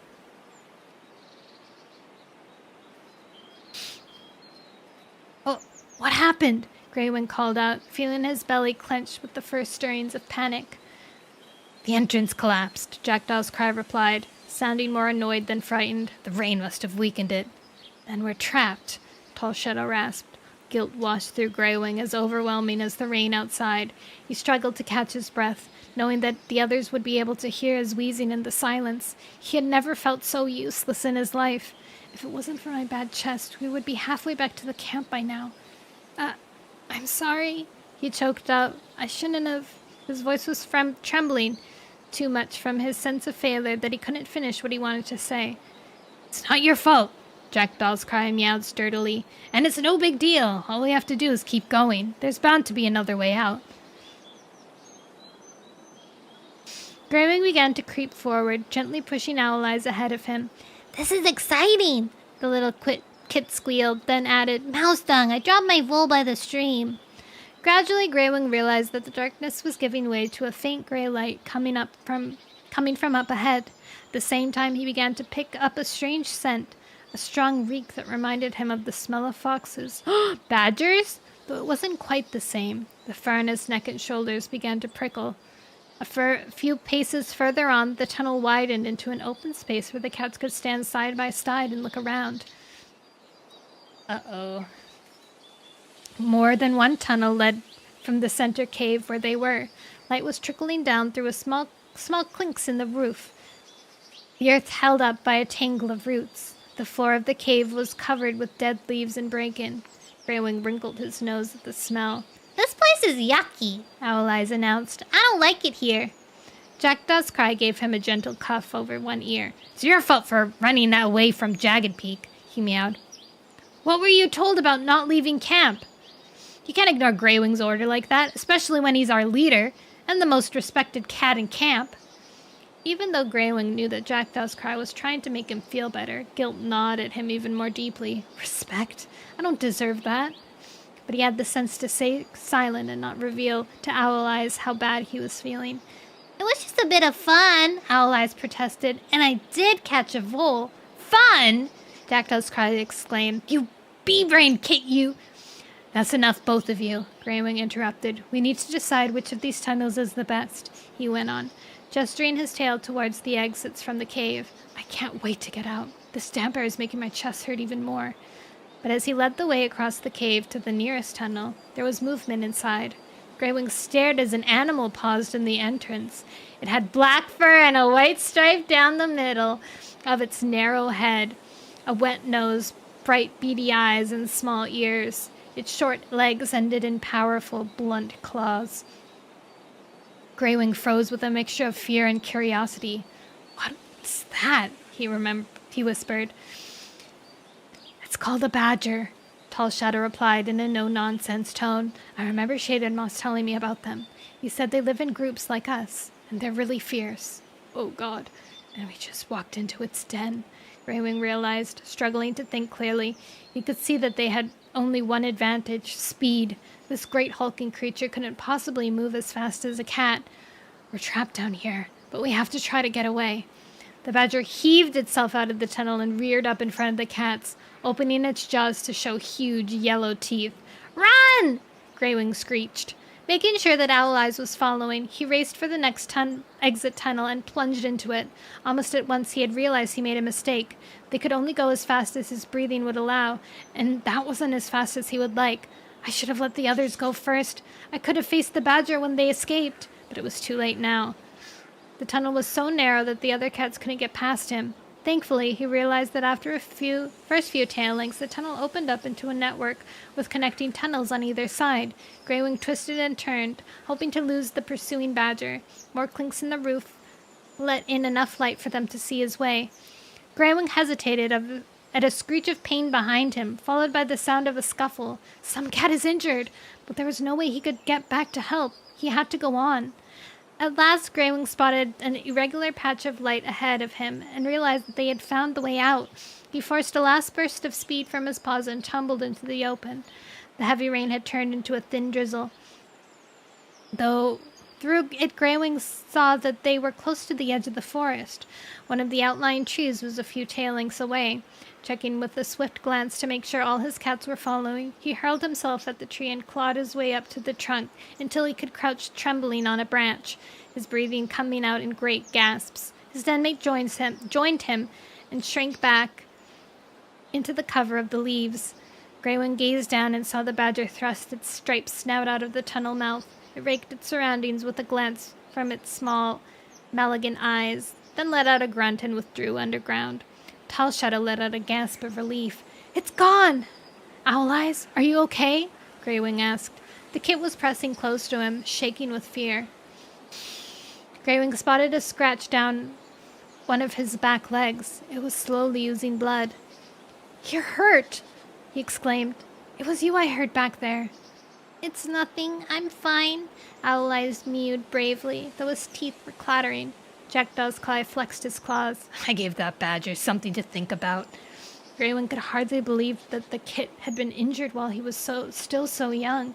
It's my fault, he thought despairingly. What sort of leader am I, when I can't even protect my own kit? It's true. He's having some issues being the leader. He really needs to give Wind the leadership role. For real.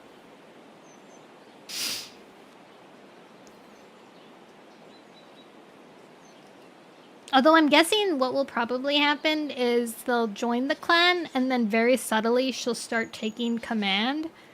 And then eventually he's going to be like, yeah, all right. You can take it. Take it from here. The last of the rain stopped and the clouds began to clear. Greywing could see the sun dipping towards the horizon. I don't think the badger's coming back, he meowed. We better get back to camp. If we're out here after dark, we'll be in more trouble. Tall Shadow was the first to jump out of the tree. She took the lead as the cats headed back across the moor. Greywing and Owl Eyes brought up the rear. Greywing still struggling for breath and Owl Eyes limping from a scratch. I'm sorry, Owl Eyes murmured, blinking apologetically at Greywing.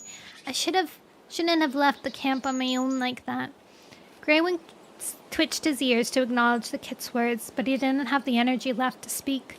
He looked up and saw the shape of the high stones outlined against the setting sun. It reminded him of his own more distant memories. If only I had Stone Teller here to guide me, he thought. But she's so far away. She can't help me now.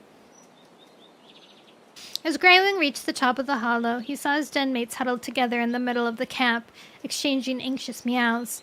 Then Rainswept Flower looked up and spotted them. They're back! She owled. Instantly, Turtletail raced up the slope, flinging herself at Owl Eyes and covering him with licks. I'm so angry with you, she mewed. What were you thinking going off on your own like that? And you're hurt. I caught a vole, Owl Eyes announced proudly. I don't want to hear about it. Turtletail nosed her son down into the hollow, and the other cats followed, while their den mates crowded around, questioning them about what had happened. Greywing was still having trouble breathing, so he sat down and let Tall Shadow tell the story. He noticed Jagged Peak wincing at the mention of their frantic scramble up a tree, and knew that the young cat must be remembering his own injury. Pebbleheart and Sparrowfur rushed up to their brother, burying their noses in his fur. Spotting the wound the badger had given Owl Eyes, Pebbleheart began licking it vigorously. "This will help stop an infection," he declared confidently between licks. "You have to keep wounds clean." "How do you know that?" "How do you know that?" Owl Eyes asked.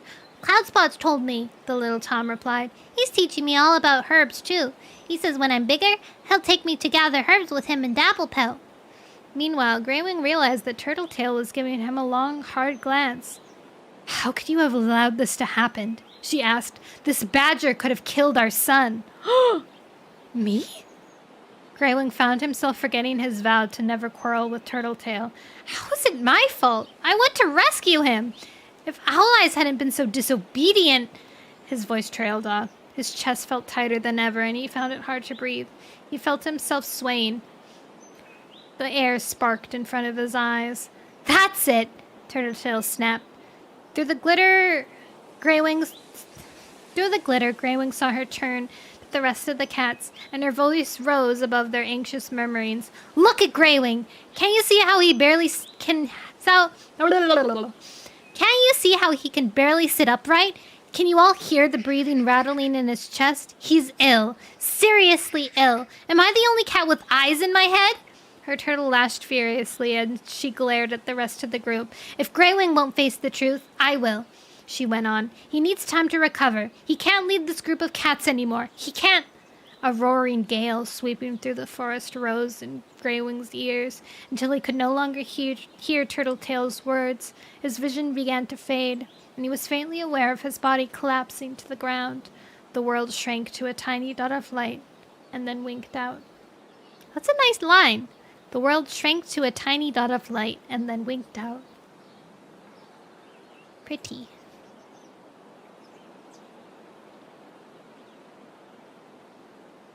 Chapter 23. Thunder pattered through the undergrowth, following Frost and Petal as they patrolled the boundaries of Clear Sky's territory. Clouds covered the patches of sky he could see through the trees.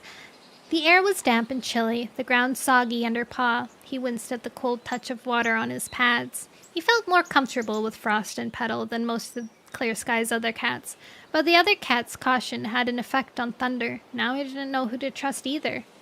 He couldn't help feeling sorry for Frost, who was still limping from when he trod into a burning branch during the forest fire. The injury wasn't healing as it should, and there was a layer of pain in the White Tom's eyes. As they did so often now, Thunder's thoughts strayed back to the camp on the moor and his life with Greywing. What would he think if he could see me now? The borders made Clear Sky's group feel safe and guarded, but Thunder knew how uncomfortable Greywing was with these perpetual patrols, and that he thought that there was no need to be so rigid about where cats were allowed to hunt. He had heard stories about Petal's brother, Fox, who had attacked Greywing for trespassing. Greywing had defended himself, and Fox had died in the fight. I'm sure Greywing wouldn't have wanted that to happen, Thunder thought. He felt a sudden impulse to question Petal and Frost about that fight, but he realized how stupid that would be. It's none of my business. I'm probably going to get my fur clawed off. Frost, who was in the lead, halted suddenly at the sound of a scuffling in the undergrowth. Thunder's pelt began to prickle as he picked up the scent of a strange cat. He thought he ought to recognize it, but he couldn't remember when he had smelled it before. "Come out!" Petal called sternly. "We know you're there!" There was a moment's pause before the fern fronds in front of the three cats parted and a skinny tortoiseshell stumbled out.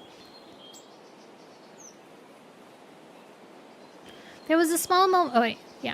Pumble! Thunder exclaimed. "What are you doing here? Aren't you a kitty pet? Shouldn't you be with your two legs?" "You know this cat?" Petal snapped, looking suspiciously at Thunder. "Oh, mouse stung. Now she thinks I'm friends with a kitty pet." "She came to our camp on the moor once," Thunder replied. "I'm not a kitty pet. Not anymore." Bumble drew herself up proudly. I told the moorland cats that I wasn't going back to the two-leg place, and I didn't. I really didn't. I'm a wild cat now. Thunder couldn't help noticing that Bumble was much thinner than when she came to the moorland camp to ask to live there.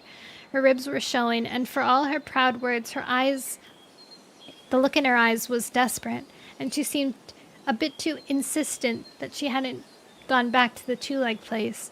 Is she trying to convince us that she's wild now, or herself? Thunder wondered. Wild or not, Petal mewed tartly, you can't be here. That's right, Frost added. You're trespassing. This is Clear Sky's territory. Oh, hold on 1 second, guys.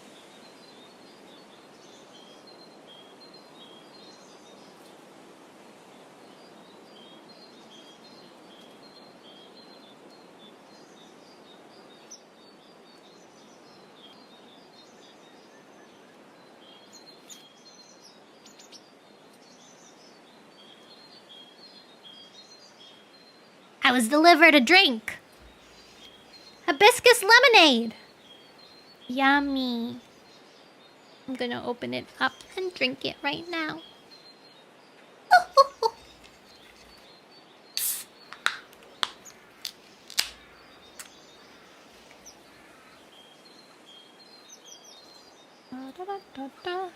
Hello, lovely voice, keep up the great. Thank you, Wakame.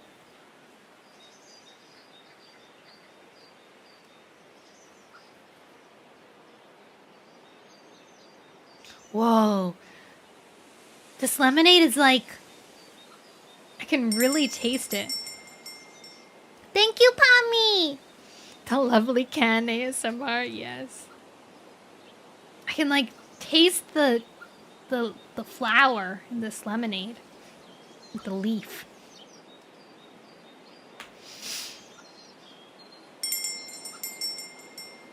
Thank you for the follow, Wakame. All right. Let's keep going. Bumble hesitated, glancing indignantly from Frost to Petal and then back again. I can go where I want, she responded, but there was a betraying quiver in her voice. Frost didn't reply in words, just slid out his claws and took a threatening step forward. Bumble stood up to him for a couple of heartbeats more, trying to puff her chest out bravely, but when Petal snarled, she whipped around and fled. Get out and stay out! Frost yowled as he and Petal raced after her. Thunder stayed where he was as the other three cats vanished into the undergrowth. For a moment, he tracked them by waving fern fronds and a bird that rocketed upwards with a shrill alarm call. Then all was silent. I hope they don't hurt her, he thought apprehensively. Why can't they just let her go? A faint, mournful wail drifted to Thunder's ears, and he recognized Bumble's voice. It didn't sound as if she was injured, just frightened and hurt by the cat's rejection of her. Moments later, Frost and Petal reappeared. We won't have any more trouble from her, Frost meowed with a satisfied whisk of his tail. Right, Petal agreed. She's just a confused kitty pet, that's all. It's not like she's gonna catch anything. The sooner she goes back to her two legs, the better off she'll be. But Thunder couldn't shake off his anxiety. Bumble is so thin now. Maybe we should have helped her. Taking off my Snuggie.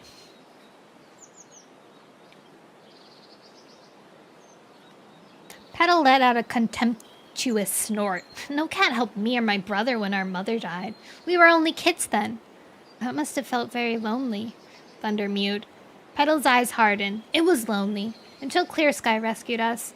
I'll never stop being grateful for his help, and if supporting him means defending the boundaries with every tooth and claw I've got, then that's what I'll do. I owe Clear Sky.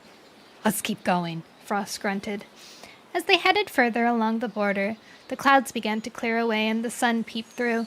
It was already beginning to dip towards the horizon, casting a reddish light into the forest.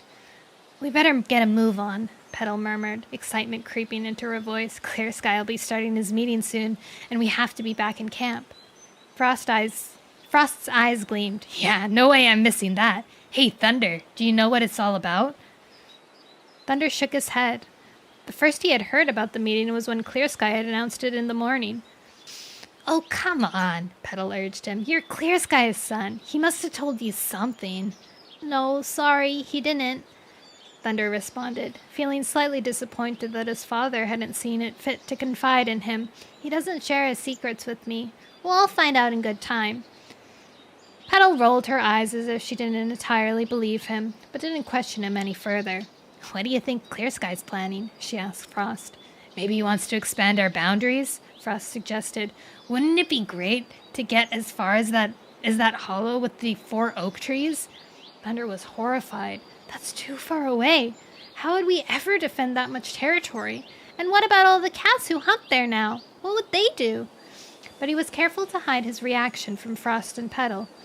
"I don't think so," Petal meowed, to Thunder's relief. "I think it's more likely that Clear Sky wants to give certain cats more responsibilities." Maybe. Frost sounded dubious. "Which one of us, do you think?" Petal's gaze grew calculating, and Thunder guessed she was considering the possibilities. "Falling Feather and Quickwater have been with Clear Sky from the beginning," she began, "but Quickwater is such a scaredy mouse, always moaning about getting her paws wet. Falling Feather's okay, I suppose, but there's nothing special about her." "Maybe Leaf?" Frost suggested. "He's a good hunter." "You think?" Petal twitched her whiskers dismissively. "I think he can't catch a squirrel if it leaped into his paws." "Yeah, and if it came to a fight, I can beat him no problem." Frost meowed. "You know, if Clear Sky's gonna pick some cat, you and I have a good chance. Better than those useless furballs." Thunder couldn't stand this any longer. "Is that really the way you talk about your den mates?" he asked, shocked. Frost and Petal both halted and gazed at Thunder with surprise in their eyes. "Where have you been living for the last 2 moons?" Frost asked. "Hasn't your father taught you anything? Every cat knows that we all have a place in the camp, and that place depends on how much Clear Sky likes us. He made it quite clear from when he first moved into the forest. His opinion is final." Thunder shook his head, completely bewildered. "I thought—" "He doesn't need to understand all that," Petal interrupted with a spiteful tone in her voice. "As Clear Sky's own son, he goes straight to the top." When she finished speaking, there was a flicker of movement just ahead, and a mouse appeared from a shelter of a dead leaf. Without waiting for Thunder to respond, Petal hurled off to chase it. Which cat named her Petal? Thunder wondered. There's nothing soft about her. Coming to the end of the patrol, the cats set out back towards the camp. Thunder brought up the rear, not wanting to listen to Frost and Petal talking anymore. He had only taken a few paw steps when he heard a faint rustle behind him. Glancing over his shoulder, he spotted yellow eyes peering out from under a bush. A heartbeat later, the cat emerged, a she-cat with a wiry brown pelt who crossed the border without hesitation and stood with her ears pricked and her jaws open as if she was searching for prey. Wind! Thunder realized that the she-cat hadn't noticed him. He was partly screened from her by the edge of the bramble thicket. He knew that he ought to chase her off, but he remembered how friendly and helpful she had been to the moorland cats. He didn't want to turn her into an enemy. Hesitating with one paw frozen in midair, Thunder hoped that Wind would just stroll away again, and there would be no reason for a scene. Frost and Petal won't take her trespassing as lightly as they did Bumble's, and she won't be as easy to scare off. Before Thunder could make up his mind, Frost dashed ahead, shouldering him out of the way, and confronted Wind. "Get out of here!" he snarled. For all his bravado, Thunder could see that Frost was wincing from the pain of his wound. He'd do better to be kinder to other cats, he thought. He's not exactly ready for a fight. Wind didn't budge a single paw, but gave Frost a disdainful stare. "You've crossed our boundary, flea pelt!" Frost snarled. "Get off our territory!" The other cat widened her eyes and gazed around her with an elaborate pretense of confusion. "My name is Windrunner," she meowed, and I've lived here long before any of you newcomers showed up. I think you should be the one to get out of my way." Her cool tones clearly infuriated Frost. With a growl of rage, he flung himself on top of Windrunner, and the 2 cats rolled over and over on the forest floor in a hissing, clawing tangle of fur. Thunder started forward a couple paw steps and stopped, not sure what he wanted to do. He saw that Petal had come up too and was watching the fight with steady green eyes. Thunder guessed she would join it if Frost seemed to be getting the worst of it. But there was no real need for Petal to interfere. Frost, who was bigger and more powerful, soon had Windrunner pinned underneath his body. Thunder tried to hide his surprise. Frost's injuries hadn't stopped him from being a formidable fighter. Windrunner's eyes rolled into her head. As she gazed at Thunder, who stood watching helplessly, he had no doubt what message she was trying to send. Help me! But Thunder was conscious of Petal watching him across the fighting cats' bodies. He knew that she would report any betrayal to Clear Sky.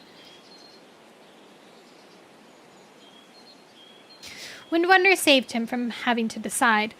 Twisting her neck, she sank her teeth into the big white Tom's paws. With a hiss of shock and the unexpected pain, Frost pulled away, giving Windrunner the chance to wriggle free. Petal started forward, but within a heartbeat, oh my god, her name now is such a tongue twister for me. Windrunner had vanished down a nearby rabbit hole. Thunder felt relief wash over him. She'll escape through the tunnels. She'll be fine. But the feeling didn't last long. Both Frost and Petal rounded on him, standing shoulder to shoulder. You saw that cat, Frost accused him. Why didn't you attack sooner?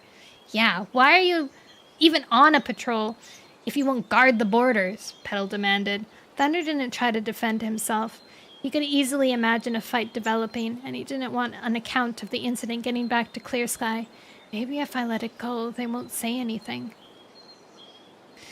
Petal and Frost glared at him for a moment longer. Then Petal gave a snort of disgust. Come on, let's get back. We don't want to miss Clear Sky's announcement. She turned and padded off with Frost beside her. Feeling thoroughly depressed, Thunder followed. Darkness had fallen over the camp. Thunder sat unobtrusive in the shelter of a bramble thicket while the rest of Clear Sky's group, fluid shadows in the black night, gathered around the pool in the center of the clearing. The air tingled with excitement as the cats murmured together, speculating about the reasons for the meeting. At last, when Thunder thought he couldn't endure waiting a heartbeat longer, Clear Sky leaped onto the tree stump from which he usually addressed the group and surveyed his cats. His eyes glittered in the moonlight, and his gray pelt shone with a silvery gleam. Thunder drew in a sharp breath, in awe of his father, who stood above every cat with such authority. Clear Sky waited until the murmuring voices had sunk into silence. Greetings, everyone, he began. I have called you here tonight because I have decided it's time to adjust our territory lines. Thunder heard a few cats gasp with surprise. His belly stirred uneasily. What does he mean by that? The forest fire has made hunting harder than ever, Clear Sky continued. It's my duty as your leader to make sure that no cat goes hungry. A pained look crossed his face as he added, I would never forgive myself. Thunder heard one or two cats let out mews of sympathy. Frost raised his head and called out, You have nothing to forgive yourself for, Clear Sky. Tell us what to do. Clear Sky dipped his head in acknowledgement. Thank you, Frost. Your loyalty means a great deal to me. Thunder was feeling even more uneasy, as if ants were crawling all through his pelt. He talks about adjusting the borders, but I know he means to expand them. Thunder blinked unhappily. Why am I doubting him? He's my father. Thunder glanced around at the other cats to see if any of them shared his discomfort. The gaze of every cat was fixed on their leader. Only Quickwater met Thunder's glance and then quickly looked away. The territory adjustments will begin first thing tomorrow, Clear Sky continued. At dawn, I will personally summon the cats I have chosen to help me on this first expedition. From now, you should all get a good night's sleep. Who knows what lies ahead of us? Excited mewing broke out again as the cats moved away to their resting places. Clear Sky remained on the tree stump until the gathering had broken up. Then he beckoned with his tail. Thunder, over here! Surprised and a little intimidated, Thunder sprang to his paws and bounded across the clearing to the stump. Clear Sky leaped down to meet him. Come with me, he meowed. He led the way to a sheltered spot among the roots of an oak tree just outside the camp. Glancing around to make sure they weren't overheard, he continued. Thunder, there's a reason why I've been taking you out in the mornings for training. I want you to be part of the first group that sets out at dawn to mark the new borders. Thunder couldn't help himself from gaping. Me? His father nodded. I'm calling on you to do your duty. It's a great honor. Are you up to it? Thunder felt as if he was being torn in two. He wasn't sure if it was right to expand the territory, and yet he wanted desperately to prove himself to his father.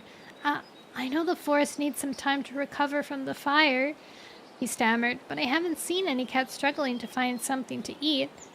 Clear Sky turned his head away with that same look of anguish. Thunder waited, realizing that he had said the wrong thing, until his father returned his attention to him, looking deep into his eyes. Thunder tried not to shrink beneath that brilliant blue gaze. Of course, you can't see the signs of starvation, Clear Sky explained patiently. You've never had to struggle for food. You can't possibly recognize the slow, cruel process of hunger. Yo, he is so good at manipulating. But Thunder tried to interrupt, knowing perfectly well how easy it was to find prey, and how hunting patrols never came back empty-pawed. Clear Sky ignored his interruption. I know it only too well, from my time in the mountains, he continued. One day a cat looks healthy, and then after a few sunrises you can count their ribs. I've already seen some of the early warning signs. He dug his claws hard into the ground. I won't let the mountain tragedies of hunger visit any of my cats. Thunder saw how deeply moved his father was, and regretted that he had ever questioned him. We've only been together for 2 months, he thought. I have to learn to trust his judgment. Of course I'll come with you tomorrow, he meowed, trying to sound excited. I'll do everything I can do to help. Clear Sky dipped his head and touched Thunder's ear briefly with his nose. Then we'll meet at dawn. You will be the first cat to mark the new territory boundary. Clear Sky. Holy moly. Sometimes he talks and I'm like, you sound like a cult leader, dude. The way that you're talking right now. It's too much.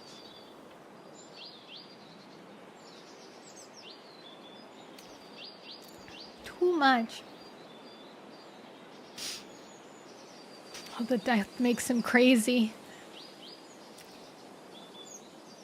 Don't expect redemption.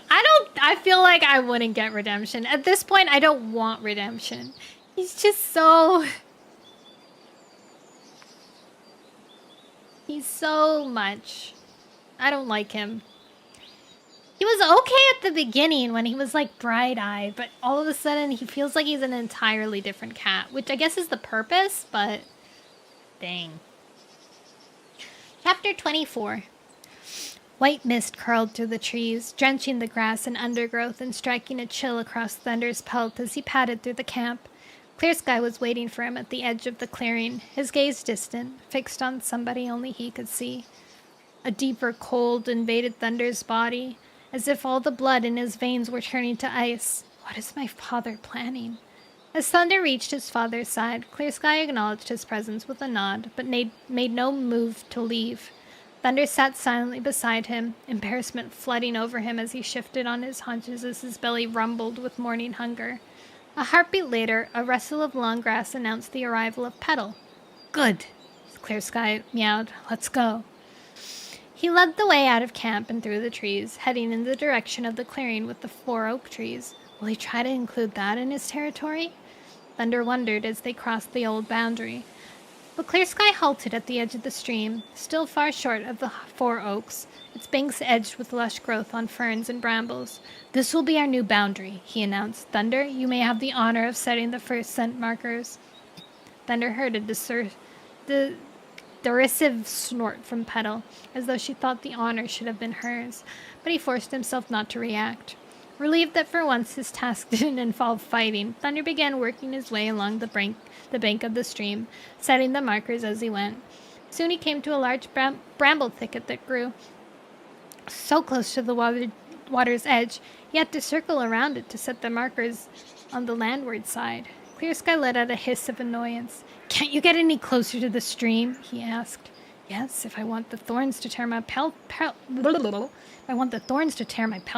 Thunder thought, but didn't dare say so out loud. Okay,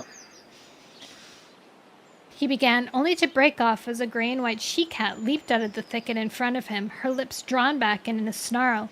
Get out of here, dung face, she spat. For a heartbeat, Thunder stared at her, too taken aback by her aggressive stance to react at all. Well, Clear Sky growled from behind him. What are you waiting for? Do what you have to do.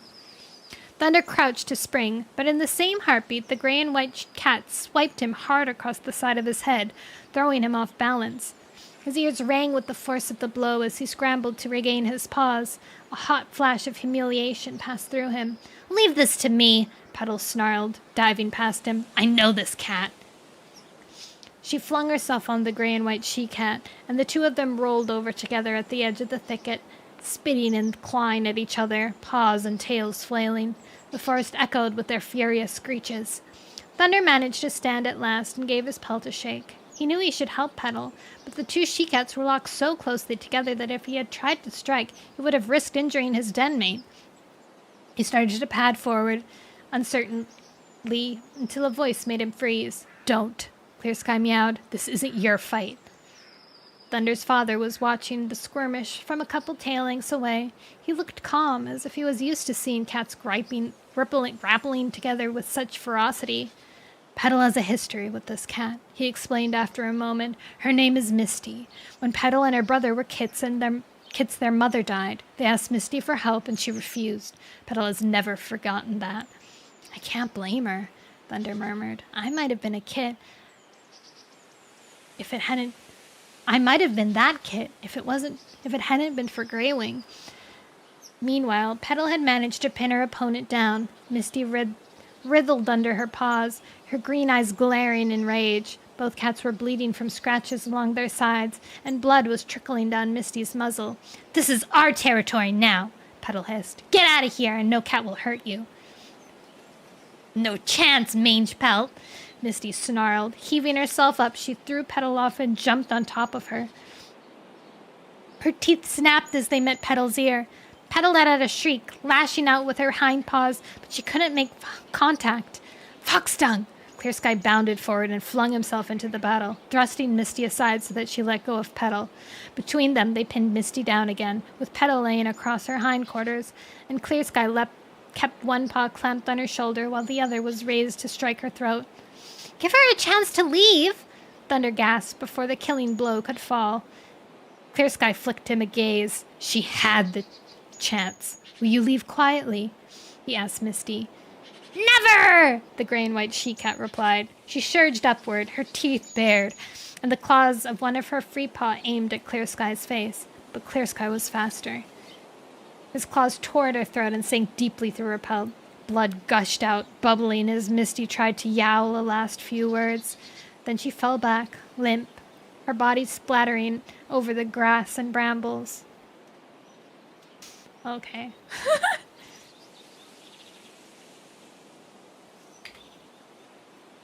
Wait, it was 9, right?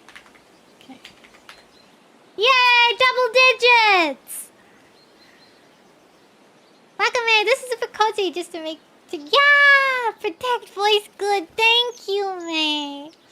I'm glad you're enjoying it. Super cozy cat just dies.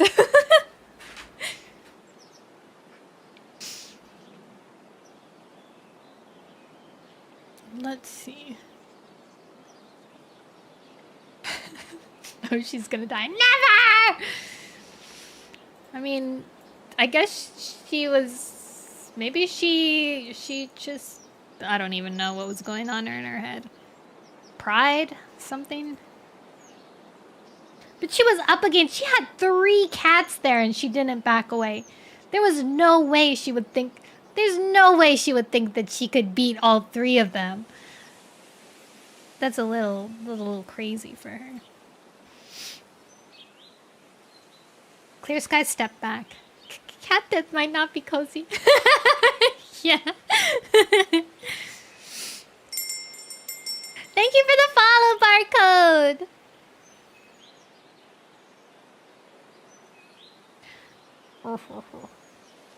Clear Sky stepped back. "Stupid flea pelt," he meowed. "If she hadn't been so stubborn, she wouldn't have had to die." In spite of his harsh words, he sounded as if he genuinely regretted the she-cat's death. He glanced at Petal, who had risen to her paws and was shaking bits of debris out of her fur. "You fought well," he told her with an approving flick of his tail. "Now she has finally paid for what she did to you and Fox." Petal made no response except for a curt nod. Thunder forced himself not to flinch as his father turned and padded up to him. "Does he think I'm a coward because I didn't join in the fight? I would have helped Petal if he hadn't have stopped me." But to his surprise, Clear Sky's eyes were shining as he spoke. "Congratulations. You showed compassion when Misty was defeated. That takes spirit, the spirit of a leader." He patted around Thunder, inspecting him closely, making Thunder feel nervous rather than relieved that his father wasn't angry. "I see so much of you in me." "Oh, wait, I see so much of me in you," Clear Sky meowed.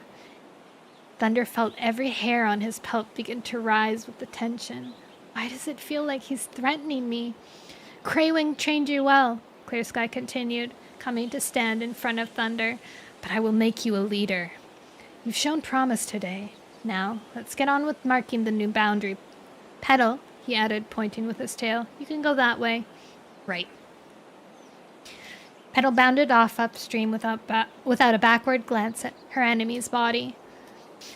As he padded over the bramble thicket and started to look for a way down to the bank of the stream, Thunder struggled to feel pleased by his father's praise. How many more cats will have to die before Clear Sky is satisfied? He will never be satisfied. As he was wriggling through the outer tendrils of the thicket, he heard a faint squeaking that came from further inside. Mice, he thought hopefully, his belly rumbling again to remind him that he hadn't eaten this morning. Surely Clear Sky won't mind if we stop for a moment for a hunt or two. Though Thunder tasted the air in an attempt to pinpoint his prey, everything was blotted out by the reek of Misty's blood. But he could still hear the squeaking, so he pushed his way through the brambles towards it. A couple of heartbeats later, he halted, his heart beginning to pound uncomfortably.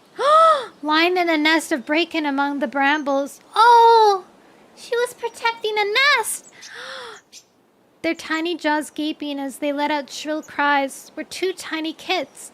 Their eyes were open, but Thunder could see that they were still very young. So that's why Misty fought so fiercely, he thought, and that's why she wouldn't leave. She was protecting her kits, and now we've killed their mother. Thunder cleared his throat. Clear Sky, he called. You have to come see this. There was a rustling beside him, and a moment later, Clear Sky pushed up beside him. This had better been worth a pelt full of thorns, he grumbled. Or I'll... He broke off, staring. Oh, mouse tongue, he mewed softly. What are we going to do? Thunder asked. The pitiful cries of the kits were piercing his heart. For a moment, Clear Sky didn't respond. Then he stepped forward, stooping over the kits. We'd better get them out of here at least, he meowed, picking up the closest kit by the scruff. She was a gray and white she-cat, just like her mother, Misty, and she waved her paws frantically in the air as Clear Sky carried her off. Thunder picked up the second kit, a ginger tom, and backed carefully out of the thicket, making sure that the thorns didn't snag on the little one's pelt. When he emerged into the open, Clear Sky already set the she-cat down and was gazing at her with a somber expression. Thunder put the little ginger tom down beside his littermate. The two kits huddled together on the grass, letting out shrill, frightened mews. We can't leave them here. They'll die, Thunder mewed, positioning himself between the kits and Misty so that they wouldn't see their mother's body. Before Clear Sky could reply, Petal came bounding up from setting scent markers further upstream. What have you got there? She asked. Clear Sky's only reply was a wave at his tail. Misty had kits. Petal's voice was shocked. So that's why she fought so hard. She added more thoughtfully. She was brave. This is crazy because now this is exactly what happened to Petal and Fox. History repeats itself. Two kids left alone because the mom was fighting, and now Petal's the one that killed the mom. Oh, I guess Clear Skies, but still. Thunder could see deep distress in Clear Sky's blue eyes. They'll die without their mother.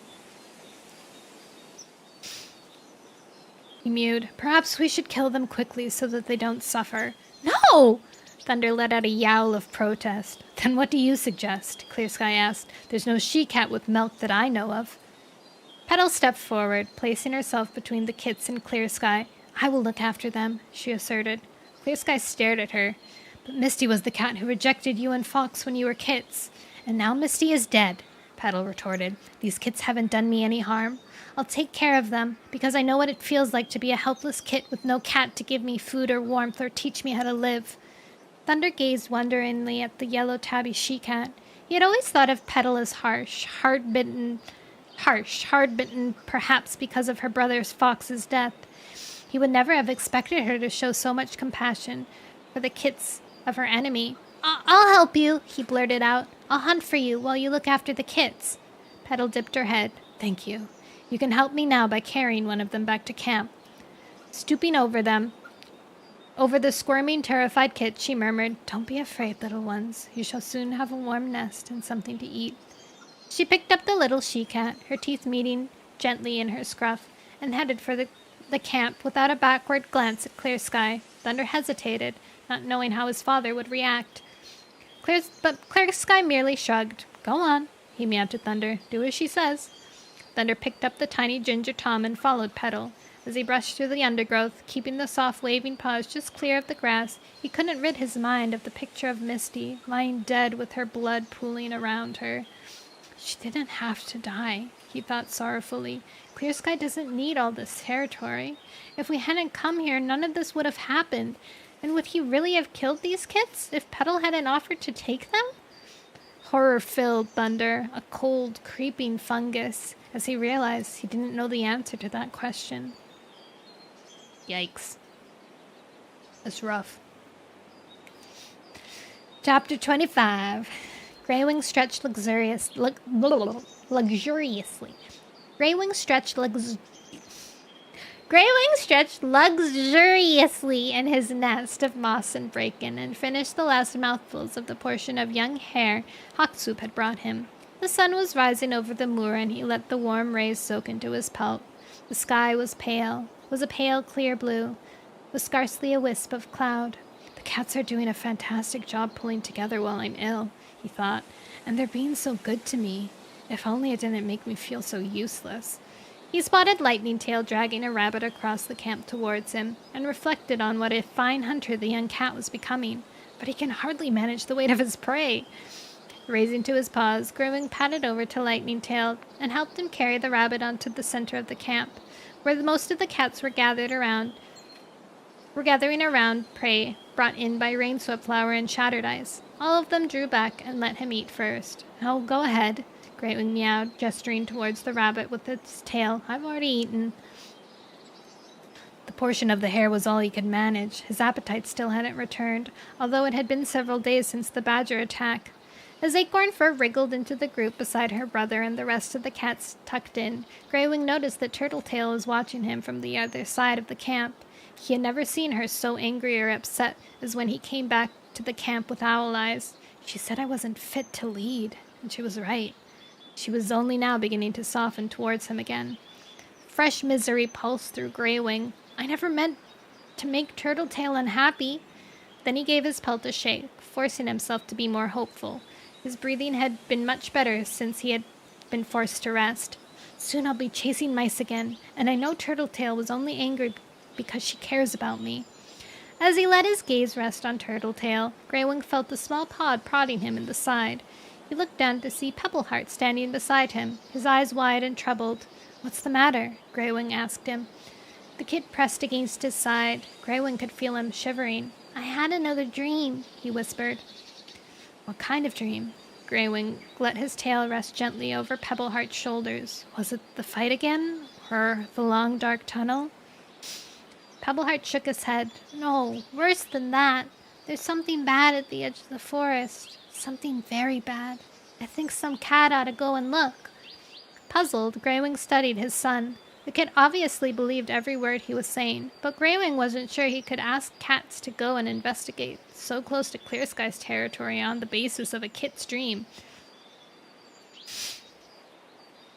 "Did you see anything?"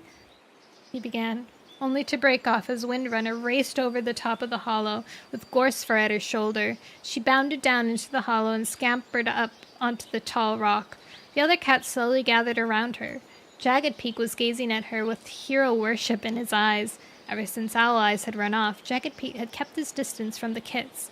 As Greywing watched, Tall Shadow padded over and sat beside him, neatly curling her tail over her forepaws. Pebbleheart drew back a pace to let the two senior cats talk in private. Windrunner's voice suddenly rang out over the camp.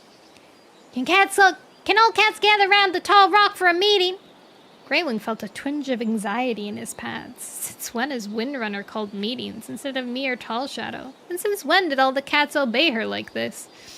Lightning Tail and Acorn Fur bounded eagerly across the camp. Hawk Swoop and Jackdaw's Cry were close behind them and sat next to the kits. Shattered Ice hesitated as if he was wondering whether to answer the summons, then stalked forward to join Cloudspots and Dapplepelt. Greywing slowly followed. He was painfully aware of the other cats waiting for him to arrive and settle down, but his legs still felt shaky and he couldn't go any further. Jagged Peak was sitting at the base of the rock.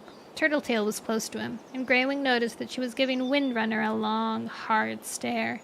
Oh no, Turtletail, please don't cause a scene. I know Windrunner is pushy, but she looks as if she has something important to say.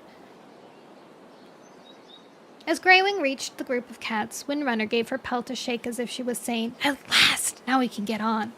Greywing noticed that some of the cats were glancing uncertainty from him to Tall Shadow and then to Greywing, as if they weren't sure which cat was in charge. Rainswept Flower and Cloudspots looked particularly unhappy. Tall Shadow glanced away, refusing to meet their gaze. Okay, Greywing thought, if she's not going to assert herself, then I will. Thanks so much, Tall Shadow. Thank you for gathering us, Windrunner. He meowed. What's new? What's news? What news? He hoped that he sounded more confident than he felt. I never asked to become leader, he thought, but now that Windrunner is pushing herself to the top, Greywing realized with a jolt that he didn't want to let go of all he'd achieved. No rogue cat is going to come in and usurp me. Greywing hadn't joined the cat's journey out of the mountains just to lie down and let another cat stomp heavy pawed over everything he'd done. Windrunner dipped her head respectfully to him. Hunting has become more and more difficult, she replied. As you know, Clear Sky's defending his territory fiercely and is using guards. I crossed over to Clear Sky's territory and I was challenged by his cats. When I told him I'd been here far longer than any of them, I was viciously attacked. Look at this. She held up one forepaw, and Greywing saw that part of her fur had been ripped off. Gasps of shock rose from the other cats at the sight of it. Who did that to you? Jagged Peak demanded, his pelt bristling. Who? Frost, one of Clear Sky's guards, Windrunner answered. I had to escape down a hole, as if I were a rabbit. But there's more. She hesitated, looking at Greywing. Go on, Greywing responded, feeling his pads prickle with apprehension. Tell us everything. Well, Windrunner seemed reluctant, glancing nervously around the group while her claws scraped the surface of the rock. Thunder was in the group of guards, along with Petal. He stood back and watched while Frost attacked me. No, not Thunder! Hawk Swoop gasped. This is bad, Tall Shadow murmured. Turtletail was staring right at Greywing. He felt himself stagger to one side and then sink to the ground, his vision blurring for a heartbeat. Thunder. The kid I brought up as my own son. He's becoming one of them. Greywing remembered his fight with Fox, the fight that had finally torn Greywing and Clear Sky apart. He regretted killing Fox, but he still believed that he had been given no choice when the huge Tom attacked them. He felt as if all the blood in his veins had turned to ice when he thought of Thunder becoming such cat. But what choice would he have now that he's joined Clear Sky? Greywing glanced around and realized that all his denmates were looking at him, waiting to hear what he would say. Only Turtletail turned towards Windrunner.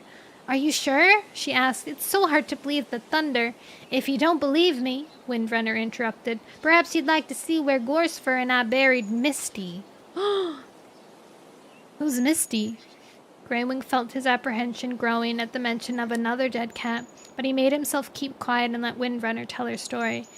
Misty was a rogue, a grey and white she-cat, Windrunner began. She lived mostly at the edge of the forest. Gorsefur and I found her body. She had terrible wounds along her sides and across her belly, and there was blood everywhere. Clear Sky's scent marks were there, too, and Thunder's.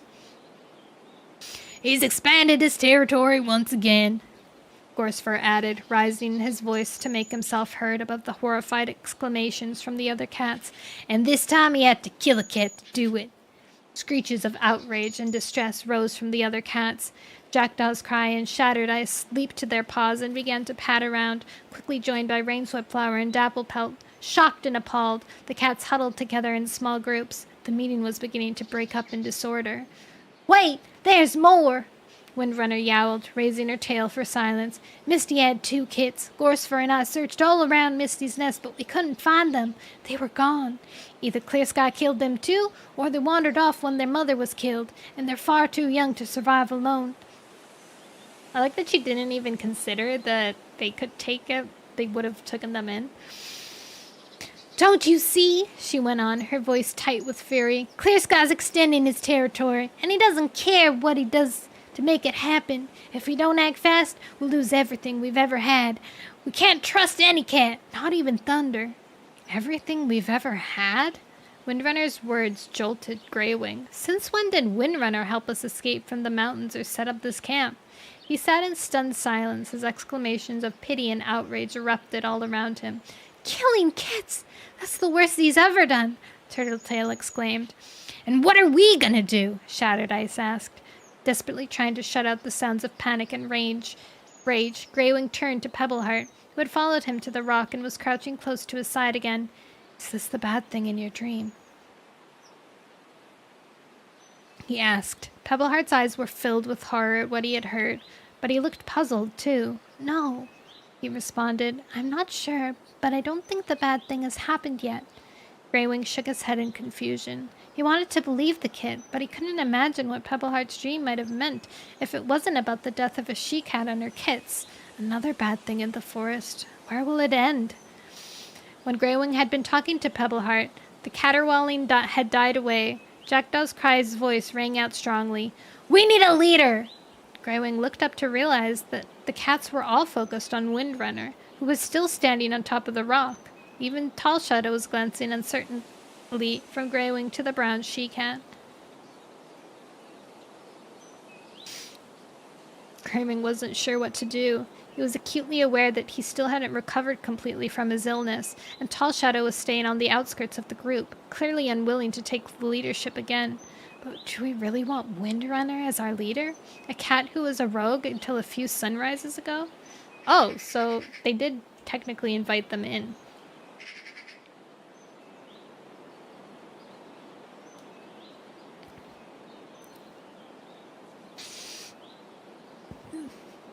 Tall Shadow is very interesting. A very interesting cat. She's like no business kind of cat, you know? She's not gonna stand for anything. She's gonna step up, she's gonna do it. Once she makes up her mind, she has all like this wisdom from her whole life, so she's confident in herself, she's confident in her choices and her decisions, and she stands by them no matter what.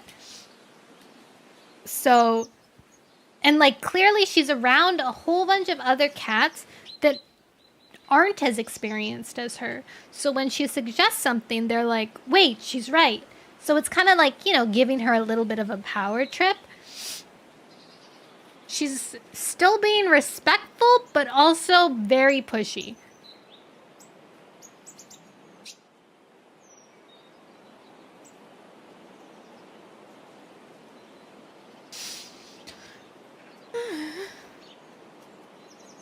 He cleared his throat.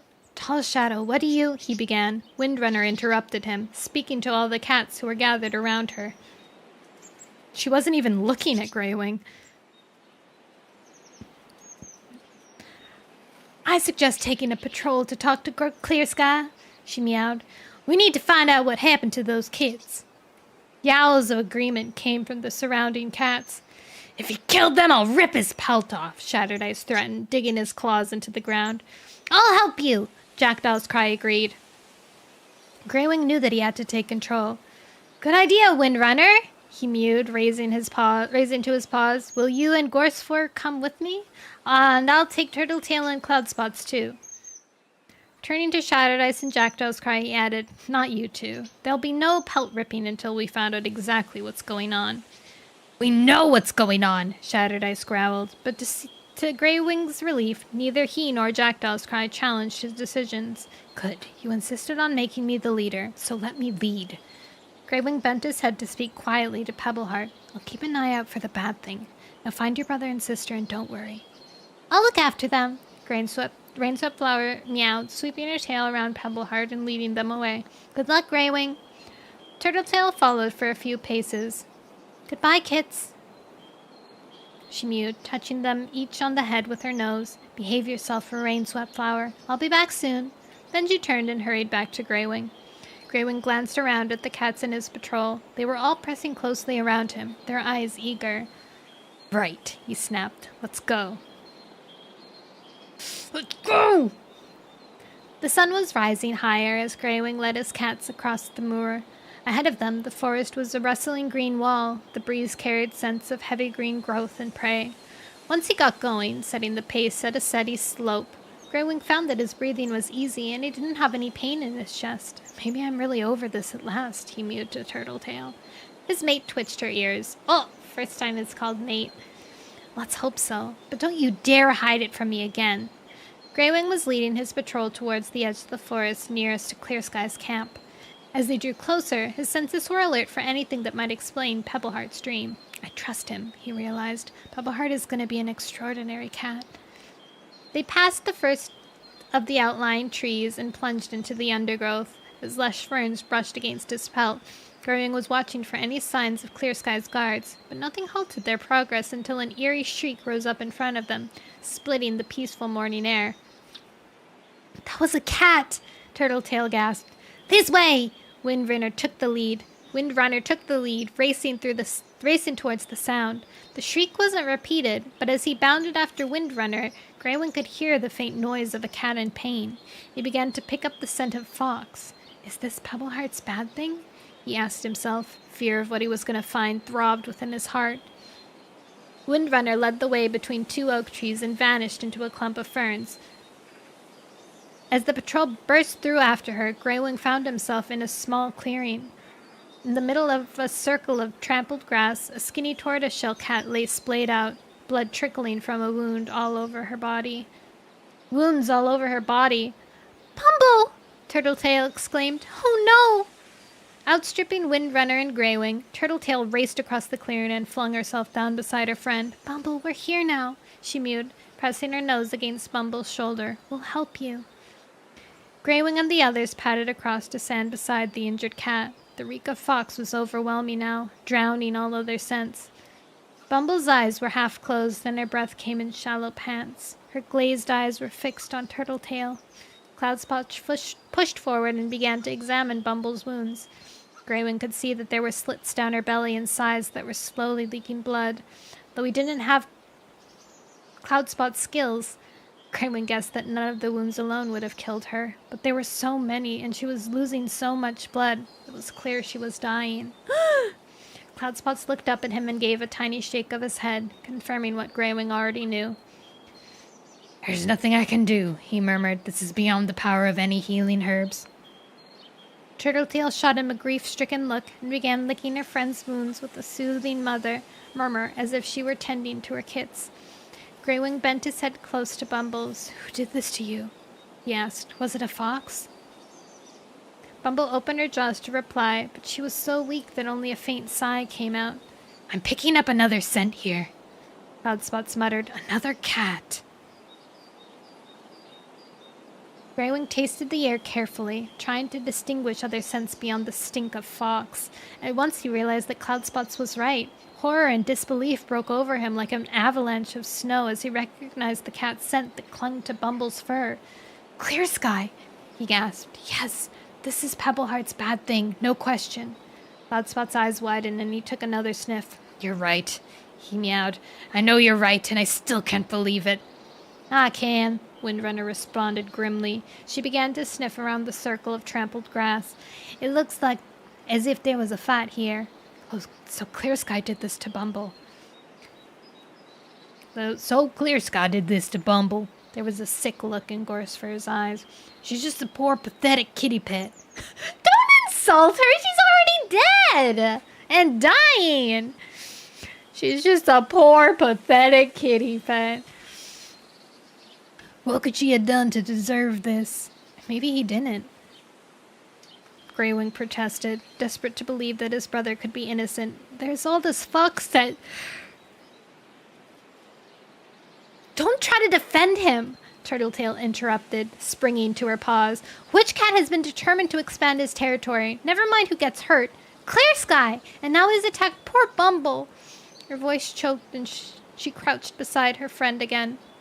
Bumble opened her jaws again, and this time she managed to speak, her voice a faint tendril of sound. This was my fault. I was so hungry, I couldn't think straight. It was stupid. I should have never hunted here. Her voice grew shaky, blood pumping from her wound. Cat was only... I was only warning her. A new, incisive voice interrupted. Greywing sprung around to see a cat half hidden among the leaves of a tree at the edge of the clearing. He narrowed his eyes, trying to make out who it was. Then he stiffened as Clear Sky jumped down and paced forward towards the other cats, his eyes glaring a challenge to attack. Even with Bumble dying beside him, Greywing couldn't help admire his brother's bravery. What other cat would leap into the midst of a hostile group? Misty? Greywing was acutely aware of the other cats around him, all of them waiting for him to take control. Do you know anything about this, Clear Sky? He demanded, his voice cracking as he forced the words out. Did you injure Bumble? Or do you know who did? And what about Misty's kits? Windrunner snarled with a lash of her tail. Did you kill them? Clear Sky was prowling around the group, his gaze shifting from cat to cat. His eyes showed mingling guilt and horror as he looked at Bumble. When Greywing thought that he would have let out a screech to break the tense silence, his brother finally spoke. Hello to you too. He paused and gave Greywing a long, hard look. Greywing felt as though his belly was shrinking under his brother's gaze, a gaze that seemed to accuse him of betrayal.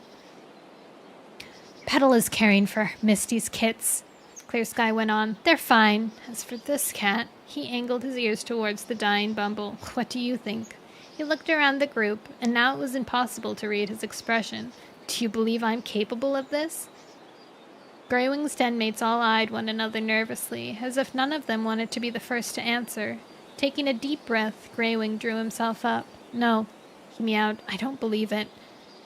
Hisses of outrage. Clearly are. We saw you kill! So crazy. Hisses of outrage came from Windrunner and Gorsefur. Greywing felt movement beside him and saw Turtletail had stepped up to his shoulder. I do, she growled, her neck fur fluffed up. I believe you could do this. Since I returned to the moor, I've heard nothing but horrible stories about the way you treat other cats. You're power mad, Clear Sky. You don't care who you hurt to get what you want, and now you're not the cat I came down from the mountains with. She swished her tail to and fro. You're an apology for a cat. The group exploded into yowls of agreement, pacing back and forth with their claws extended and their shoulder fur bristling, as if all their anger and hurt had burst out somehow. Windrunner glared at Greywing. Well, leader, what do we do now? Every muscle in Greywing's body tensed with anxiety. If I let them know with one twitch of whisker that I doubt Clear Sky, they'll attack. He'll be torn apart. But he's my brother, and if we do that, we're no better than he is. The life we've tried to build will be over. He stepped forward between Clear Sky and his own cats, not sure which of them he was trying to protect. Get out of here, Clear Sky, he ordered. Clear Sky's eyes widened. Then you believe I'm innocent? His words gave Greywing a tiny clink of hope. If you didn't harm Bumble, who did? He asked, if only Clear Sky can explain.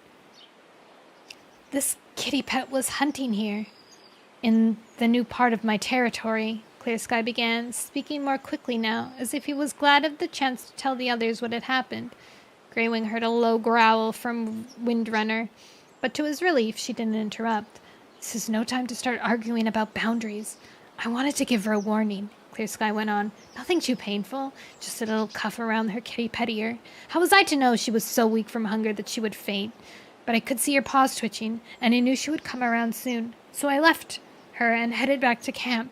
He paused, wincing. Then I heard a fox bark, and I ran back, but I was too late. I was going to help her when I heard you all arrive. Liar! Turtletail spat out the word, shouldering Greywing out of the way to confront Clear Sky. Her back was arched and her pelt bristling with fury. Clear Sky faced her, his lips drawn back in a snarl. I won't be spoken to like that! For a moment, he locked his gaze with Greywing, silently challenging him to speak in his defense. What can I say? Greywing asked himself, staring at the furious cats. I'll only make things work. When Greywing didn't speak, Clear Sky gave a final flick of his tail and stalked off. I see where I stand now, he meowed as he went. Greywing watched his brother leave. He wanted to call after Clear Sky, but he could feel the hostility from the other cats in his group. If I don't let him leave now, there will be a fight. Turtletail turned away, her tail drooping as Clear Sky vanished into the ferns. She crouched down beside Bumble, avoiding the spreading pool of blood, and began licking her head gently. I'm here, she murmured between licks. I won't ever leave you. Bumble fixed her eyes on Turtletail's face. I'm sorry if I ever hurt you, she whispered. I wish you could have found happiness, Turtletail replied, her voice quivering. I know you could never have lived wild with us in the hollow, but I was so unhappy to learn how much you were suffering in the two-leg place. Bumble's eyes closed while Turtletail was speaking. Her breath wheezed, and her face twisted with pain. Her body jerked once or twice as her breathing grew shallower still, fading with each heartbeat until her chest stopped moving. She's dead, Cloudspots mewed. Even though Greywing had never especially liked Bumble, he felt as though his heart would crack with sorrow. This isn't just the death of a kitty pet. It changes the way my cats think of Clear Sky, and that changes everything. As he gazed, stunned at his den mates, the most mournful sound Greywing had ever heard rose up into the air. It was the wail of Turtletail, grieving for her dead friend. Well, wow, we've had 3 deaths. 3 deaths!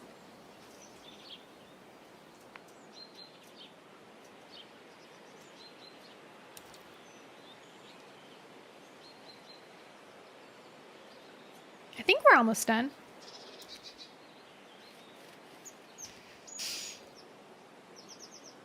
Clear Sky told us that a fox must have killed Bumble.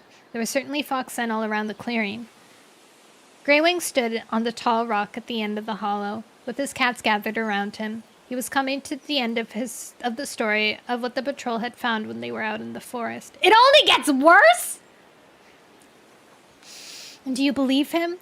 Rainswept-Flower asked. I don't know what to believe, Greywing confessed, but I do know that starting a fight with Clear Sky wouldn't help any cat. So what did you do then? Jackdaw Cry asked. We buried Bumble and came home. Jackdaw's Cry let out a hiss of anger, his claws raking the grass. You mean you let him get away with it? That's Flea Brain. Uh-oh. Uh-oh.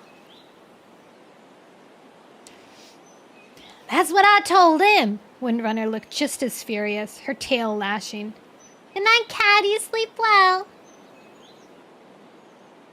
No, we're pretty much done this book.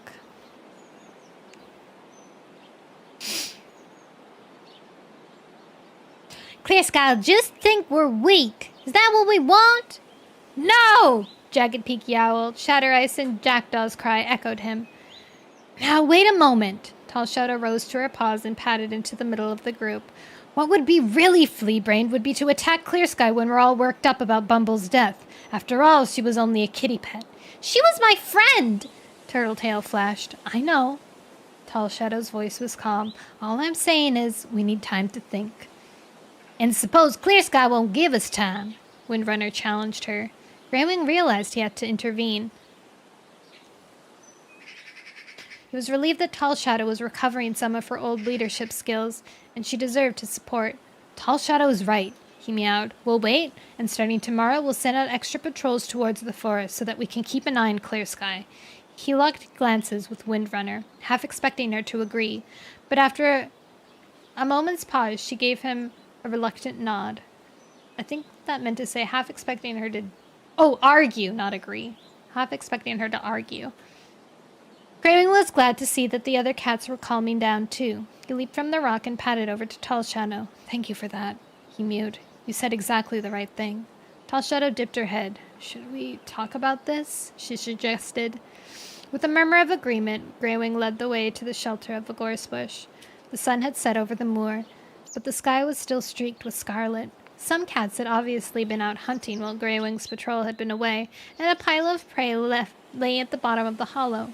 Most of the others gathered around to start eating, while Windrunner leapt up on the rock to keep watch, and Turtletail headed to her den to see her kits.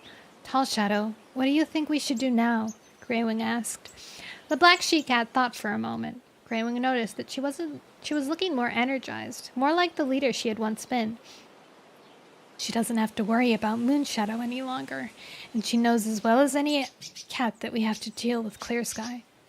Do you want to take over as leader again? He asked. Tall Shadow shook her head. I'm happy to share responsibility with you, Greywing, she replied, her mouth twisting wryly. She added, I don't even mind much that Windrunner has started organizing us all. She's a valuable cat, and once all this is over, I think we should welcome her and Gorsfer formally into our group. Good idea. Greywing meowed, pleased that Tall Shadow was losing some of her caution around other cats. Working together is the best way forward. We need every cat on our side. As to what we do now, Tall Shadow went on, some cat has to stop Clear Sky before more damage is done. Greywing nodded. You're right, but it won't be easy. Tall Shadow gave one forepaw a thoughtful lick and drew it over her ear. Let me think about it, she meowed.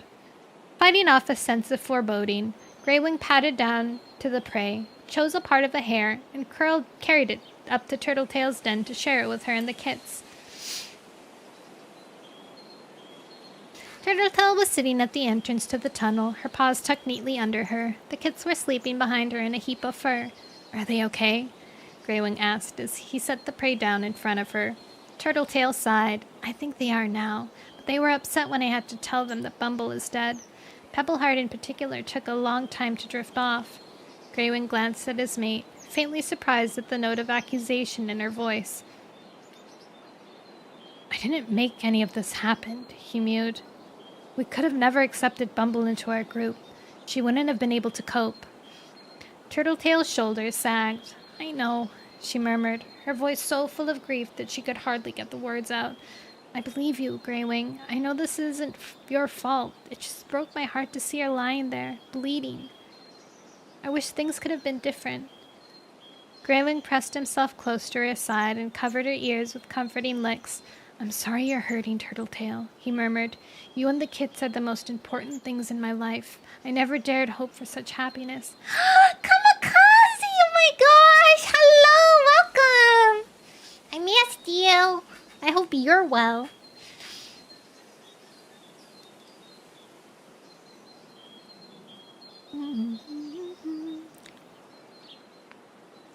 After the fire, I wondered if I could carry on as leader, but you made me rest, and now I'm ready to lead again with Tall Shadow, if that's what she wants. But how will you lead? Turtletail asked, looking up and gazing into his eyes. Innocent cats are being slaughtered. And for what? So Clear Sky and his cats can have enough to eat? No.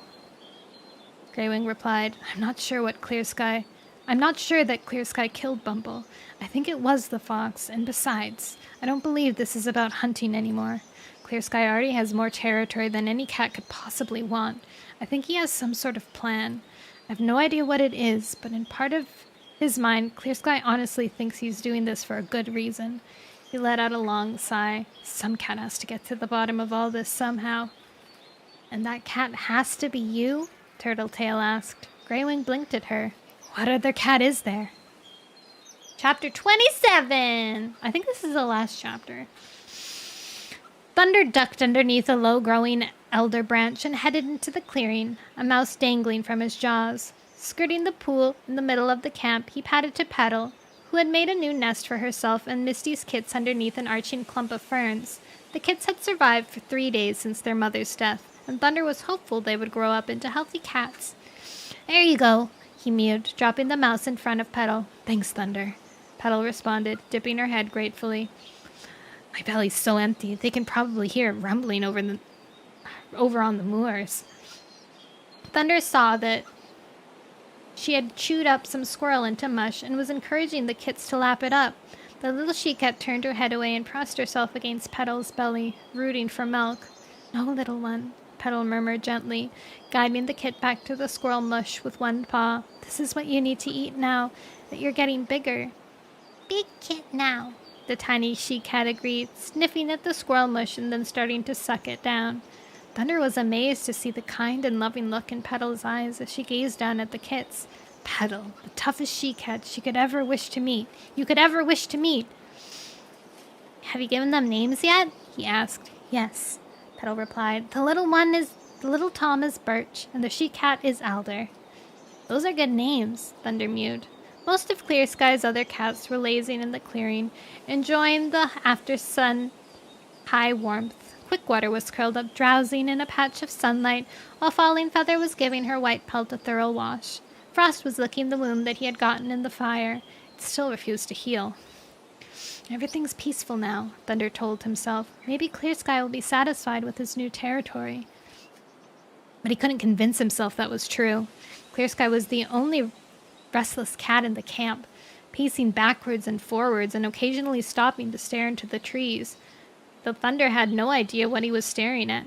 He's been weird ever since he got back yesterday, reeking of blood and fox. Something happened and he's not telling any cat.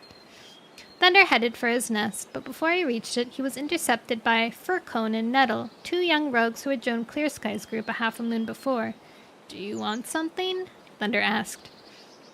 There's something we have to say, Furcone began, in a low voice, with a furtive glance at Clear Sky to make sure the leader wasn't within earshot. Can we find somewhere that's a bit more private?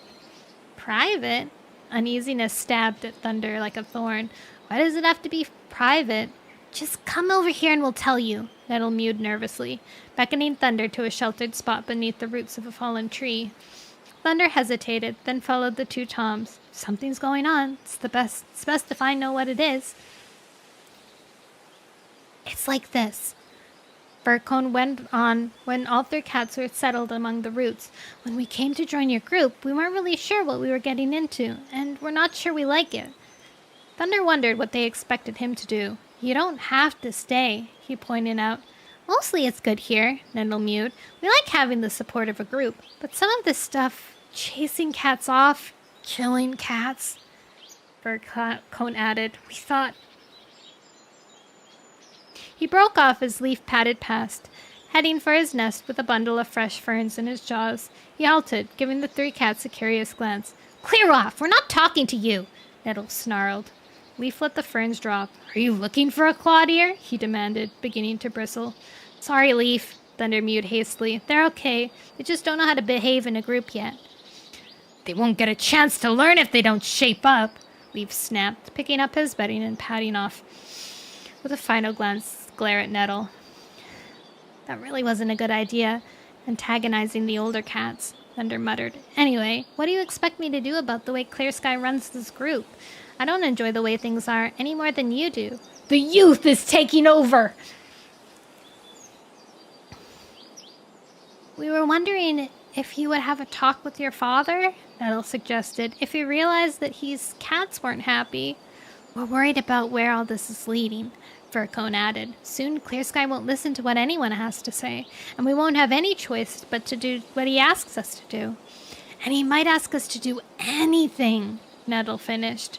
Thunder couldn't help thinking that the young cats were optimistic if they thought a talk from him would turn Clear Sky aside from anything he wanted.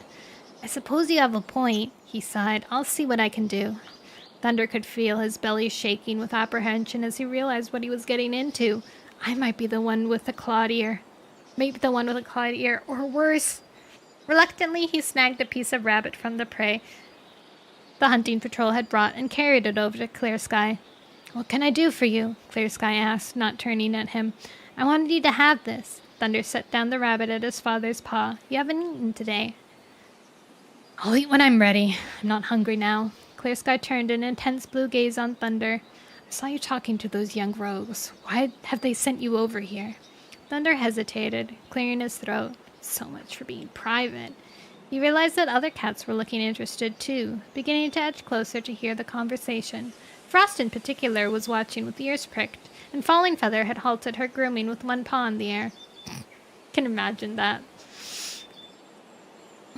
Nothing really, Thunder began, trying not to cringe under his father's scrutiny. We were just saying how green the forest was looking. When I was out hunting just now, I saw that green shoots are springing up in the places the fire damaged. Soon no cat will know that there was a fire here. And have you seen the number of bugs and small prey that are returning? There isn't any reason for a cat to get hungry at all. No reason to extend our territory any further, don't you think? His voice trailed off as Clear Sky narrowed his eyes, then glanced around at the other cats. Frost stiffened as that blue gaze flicked over him. Thunder realized that most of them were listening. Thoroughly awake now, Nettle and Furcone had hopeful expressions on their faces. Does Thunder speak for all of you? Clear Sky asked. Is this what you think too? That you're done here? What we're doing here is a waste of time? Silence fell as the other cats glanced at each other, but didn't reply. Am I the only one brave enough to say all this? Thunder thought through frustration. He didn't know whether to think the other cats had betrayed him or to feel a thrill of exhilaration. Can't we agree to look after what we have? Thunder plunged on. Can't we forget about expanding our territory? Clear Sky took a pace forward and loomed over Thunder. It's too late to stop what's begun, he meowed. Thunder thought he could make out a flicker of regret in his father's face. Tell me, this forest fire, Clear Sky went on, if it meant so little, why are there places where the land is still scarred? I've seen patches of earth where no grass has returned, and pools still choked with ash. No cat could drink that water. But they won't always be like that, Thunder protested. There's fresh growth, too. We've all seen it. Looking at his father's implacable expression, he began to wonder if he should have started this conversation, but it was too late now. And he realized he meant every single word. I'm not just saying this because some other cats asked me to. Thunder had felt the same himself for a long time, and it hadn't helped when his father had returned broody and mysterious after his solitary walk. Whatever started, it has to stop. For the camp, for Clear Sky, and for myself. I didn't leave Greywing to live in fear. I'm sure this can't be what my father truly wants. I'm only trying to help, he continued. I just thought... Clear Sky silenced him with a wave of his tail. Frost, come here, he mewed. The big white Tom looked up from where he was still licking his wound, then rose to his paws and limped painfully to Clear Sky's side. Thunder thought he was moving more slowly than the last time they had been on patrol together. Show every cat your injury, Clear Sky ordered. Frost's eyes widened in surprise. Clearly reluctant, he turned so that he was exposing his injured leg to the gaze of his den mates. The fur hadn't grown back over the wound, and the exposed flesh was red around a weeping sore. This is an injury from a forest fire, Clear Sky proclaimed in a loud voice. An injury that is not healed. Frost lowered his head in shame. It's not Frost's fault that he was burned in the fire. Oh, sorry. It's not Frost's fault he was burned in the fire, Thunder meowed. No. Clear Sky spun around to glare at him. But see how the forest fire really damaged us? Now one of our group puts us all in danger. Frost can't carry out his patrols properly. Burned in the fire, Ubu? My God. Now he's publicly shaming. He's publicly shaming Frost. Thunder had never liked the way Frost behaved, but he couldn't bear to see the White Tom humiliated like this. Frost has been hunting and patrolling, he protested, his pelt prickling with apprehension as he contradicted his leader. He still contributes to our group, and his wound just needs care to get better, isn't that right? He looked around at the other cats, waiting for one of them to come out in support of Frost, but they all stared hard at the ground or busied themselves with grooming. Cowards, Thunder thought. As if he was looking around, Thunder felt a sudden shove in his back. It was Clear Sky forcing him down on the ground so that his nose was less than a mouth length away from the wound on Frost's legs. The scent of rotting flesh flooded over him, and bile rose in his throat. Some of the cats mewed with anxiety, but they still did nothing. If you care so much, why don't you lick his wound clean? Clear Sky asked. I won't be treated like this. Wriggling free, Thunder turned to face his father. What has happened to you? He demanded. Why don't you care about Frost anymore? You always said that you're acting in the best interest of all of us. That's right. To Thunder's surprise, Quickwater rose to her paws and faced Clear Sky. Finally, one of the other cats was standing up to have their voice heard. Nasty!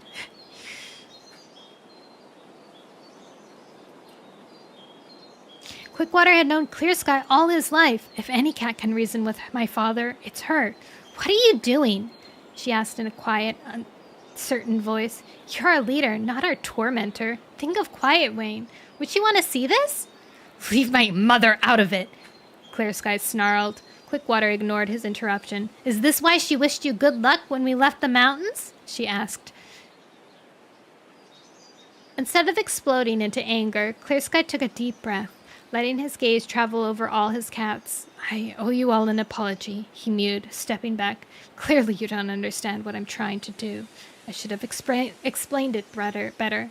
Turning to Thunder and Frost, he continued, Frost must leave us.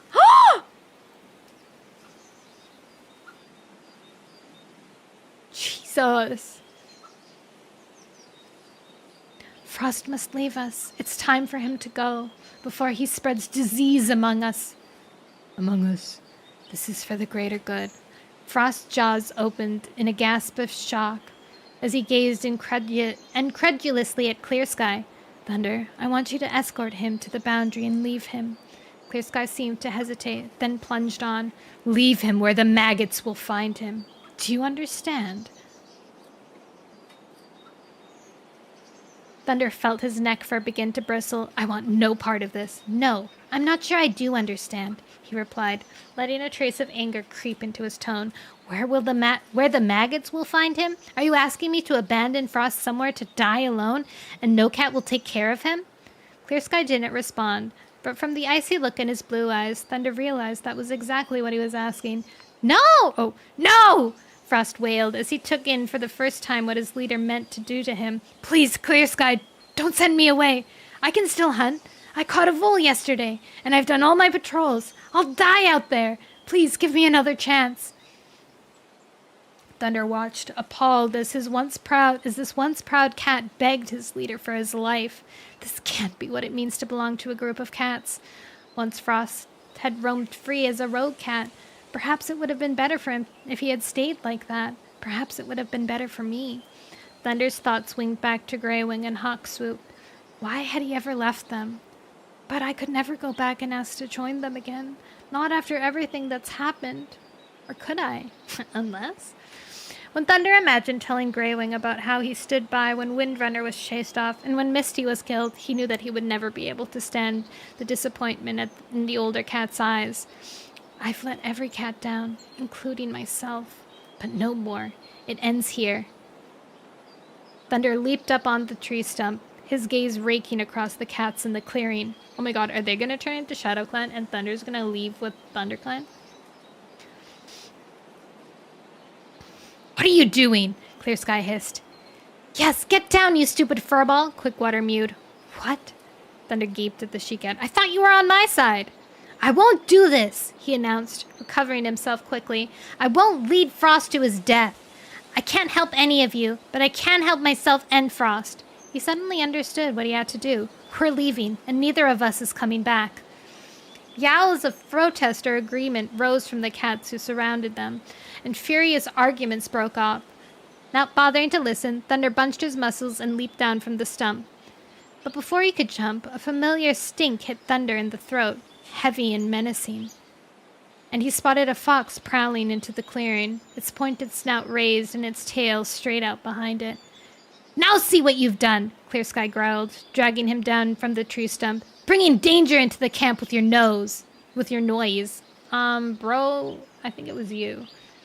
He gave Thunder a shove. Off balance, Thunder stumbled straight into the path of the fox. In midst of his danger, a thought flashed through his mind. Did Clear Sky do that on purpose? He remembered the time Clear Sky had come back to camp, stinking of foxes and in a foul mood. The fox's eyes lit on Thunder, and in a flash it was running at him. Some cat let out a yowl of distress. Thunder had just enough time to recall Greywing's story of how he and Clear Sky had once tackled a fox. One had jumped on its back while the other clawed its face. But it looks as if I'm on my own here. Clear Sky? Shut up. quiet, Clear Sky.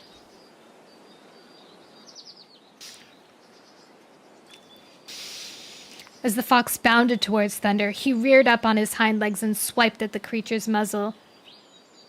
A double blow with both sets of claws. At the same moment, Leaf and Falling Feather appeared, one on each side of him, their paws raised to strike.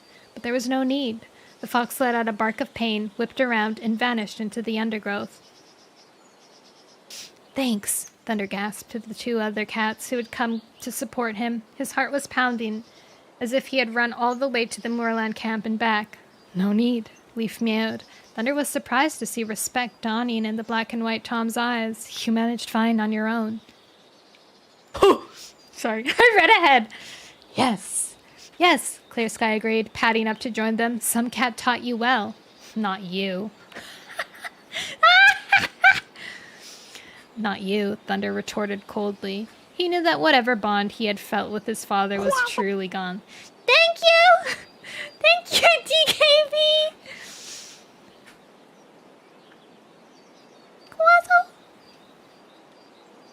Get him! Get him! I'll never trust Clear Sky again. Clear Sky made no reply. Thunder looked around at the other cats, but none of them were meeting his gaze. Nettle and Furcone, who had been so eager for him to talk to Clear Sky, were slinking away with their heads lowered. So that's how it is, Thunder thought. Come on. Falling Feather touched Thunder on the shoulder with her tail tip. Let's get this over with. I'll come with you and Frost as far as the border, just in case that fox is still hanging around.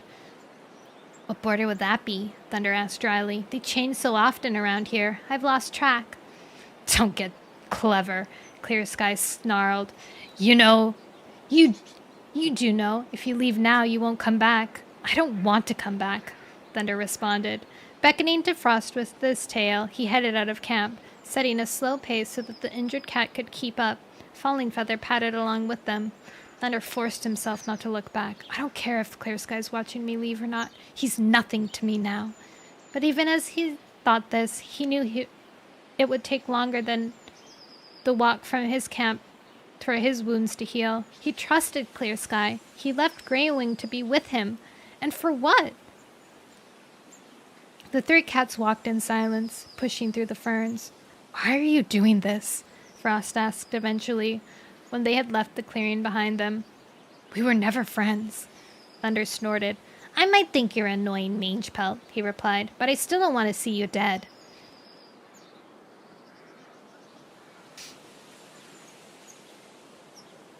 No cat has tried to Oh, you'll be disappointed then, Frost growled. This wound isn't going to heal. No cat has tried to heal it, Thunder meowed, but there are cats on the moor who know everything there is to know about healing herbs. You'll be chasing prey for many seasons yet, Frost. That's right, Falling Feather agreed. Thunder, I almost wish I was coming with you. Thunder tried to hide his surprise. Then come, he mewed in a soft voice. The white she-cat shook her head. I made my choice. The forest is where I belong now. She halted as they reached the edge of the trees. The moorland slope swelled up in front of them, warm in the light of the setting sun. Bees buzzed among the wild thyme, and a white butterfly zigzagged past in front of their noses. We're going up there? Frost asked, sounding intimidated. Thunder nodded. In spite of his earlier doubts, he was certain now that the only place he could go back was to the moorland camp and Greywing. He would have to tell them how sorry he was, and try to make up to them however he could. And I have to warn them about what Clear Sky's doing. How fast do you think you can walk?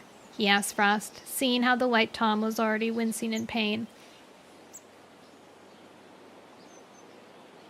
Fast enough. Frost's voice was grim. I'll get there, don't worry. Dang. Frost is the one that Windrunner, or that pinned down Windrunner. They're not going to be happy to see him. Uh-oh. Goodbye, Falling Feather meowed, and good luck. Thanks, Thunder responded, dipping his head. As the sun shed scarlet light across the moor, Thunder and Frost began the long climb to the top of the ridge. About halfway up, Thunder halted and glanced over his shoulder. Falling Feather had disappeared. All they could see was the green barrier that marked the edge of the forest. Beyond the clumps of ferns, he made out the shape of a cat and spotted a flash of gray pelt. So my father came to see me leave after all, he thought. But even as he watched, the older cat sprung out of the sight and disappeared into the gloom of the forest where he belonged. Where he should stay, Thunder thought. Come on, he mewed to Frost. The faster we walk, the sooner we arrive. He began to lead the way from Clear Sky's camp. Thunder had tried to fit in there, tried to be everything his father had wanted him to be, but I failed, he thought. Or had he? Whatever had brought Clear Sky and Greywing out of the mountains with the other cats, some part of the hunger and desperation had sown a rotten seed in Clear Sky's heart. Even now, Thunder knew his father hadn't been born bad, but he's changing, and that can't be good for any cat. Whatever I shared with my father, it's over. Thunder thought, guilt and regret mingling in his heart. Now all that was left was to find Greywing and the others and tell them everything. It would be hard, but Thunder knew he had to share every awful detail. He started to pick up speed. Hold on, Frost called after him. I can't run as fast as you, remember? Thunder sat on his haunches and waited, his gaze grazing the moorland ahead of them. Out there was the other camp's... Oh, my mama. Out there was the other cat's camp. Out there was Greywing. Out there was hope. Yay! The end! Oh, there's a prologue. Ah! How many chapters? Okay. 2 chapters of a prologue. It's a river ripple. I have to read it.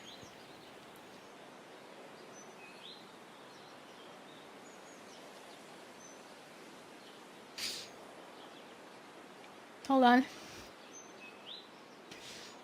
We're almost at 4 hours, but it's okay. I mean, I guess we're not almost at 4 hours. We have 40 minutes to 4 hours. Okay, prologue. I need River Ripple. I need him. A loud yowl roused Ripple from a dream of scampering after butterflies over sunlit grass. As he struggled back to consciousness, he recognized the call of awakening ringing clearly across the park. Blinking sleep away from his eyes, he slid out of his sleeping place, a mossy nest under the low-growing branches of a bush. Dawn light filled the sky, and one spot on the horizon was flushed with pink and gold, showing where the sun would rise. Ripple turned towards it, his fur beginning to bristle in happy anticipation. Soft grass stretched out all around him, broken by clumps of bushes and the bright flowers the 2 legs planted. Here and there a tree let fall its blossoms, scattering the ground with tiny white petals like stars. Ripple couldn't imagine any place more beautiful. Now his friends by the elders were appearing from their own nests, each turned like Ripple to face the light, and as the blazing sun edged its way into sight, they raised their voices in a loud caterwaul to welcome the new day.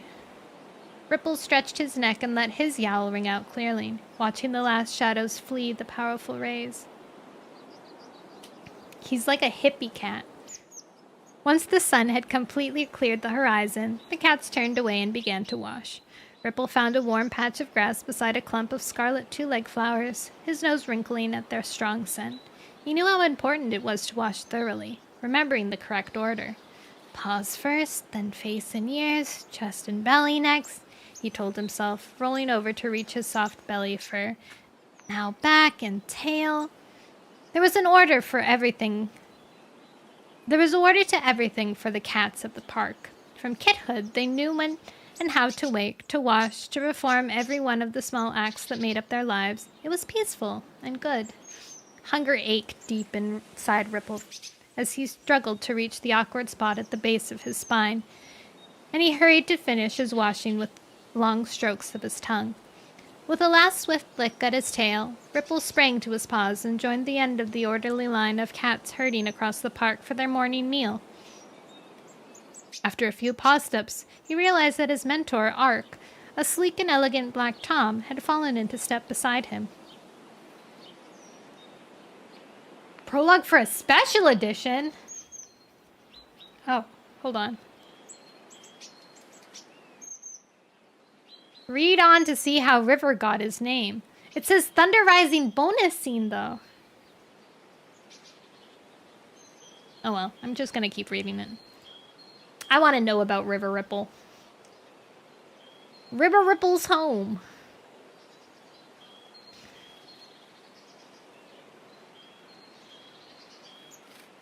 When Ripple was just a kid, Ark had chosen to teach him, and the older cat had educated Ripple in all the ways of the cats of the park. Greetings, Ark, Ripple mewed, with a respectful dip of his head. Isn't it a lovely morning? It is, Ark agreed. The sun is warm above our heads, and the grass is soft under our paws. Ripple, you should give thanks to the sun and the earth for the way they care for you. We're lucky that our life is so comfortable. I do give thanks, Ripple responded, puzzled. Every day. I know how lucky we are. Why does Ark feel he has to tell me? Don't let these gifts make you soft, Ark warned him, his tone suddenly somber. He flicked his dark tail, gazing across the sunlit grass. Always be aware. Life can be hard, even for us. Now Ripple was even more confused. Why would Ark want to spoil this bright morning with such dark words? Life has never been hard for us. He dismissed the matter from his mind as he approached the row of bulls at the edge of the park. Two Legs laid out food every morning and every evening at the far side of the park. There was plenty for every cat, no need for pushing and shoving as they clustered around the bulls, each making sure that the cat beside him had enough space. Ripple began to eat, remembering not to gobble or gulp the food down. He wondered where the Two Legs hunted this weird prey that ended up as hard little nuggets. It wasn't very tasty, not as good as the occasional mouse that Ripple caught in the park, but it filled his belly and kept his limbs strong and his pelt glossy. Time for morning meditation, Ark meowed as Ripple stepped back from his food bowl, swiping his tongue around his jaws. Whatever had been bothering Ark before their meal seemed to have passed. He was more cheerful now, his eyes bright. Ripple followed him across the park, leaping up to sit next to him on top of the boundary walls. On the other side, the hill fell away steeply to where a river ran between banks edged with thick vegetation. None of the cats ever went there. The drop was too long to leap safely. Besides, he is a hippie. Besides, who would want to? Ripple reflected. We have everything we need right here. But Ripple was named for the movement of the river water, and he found special pleasure in focusing on that for his meditation.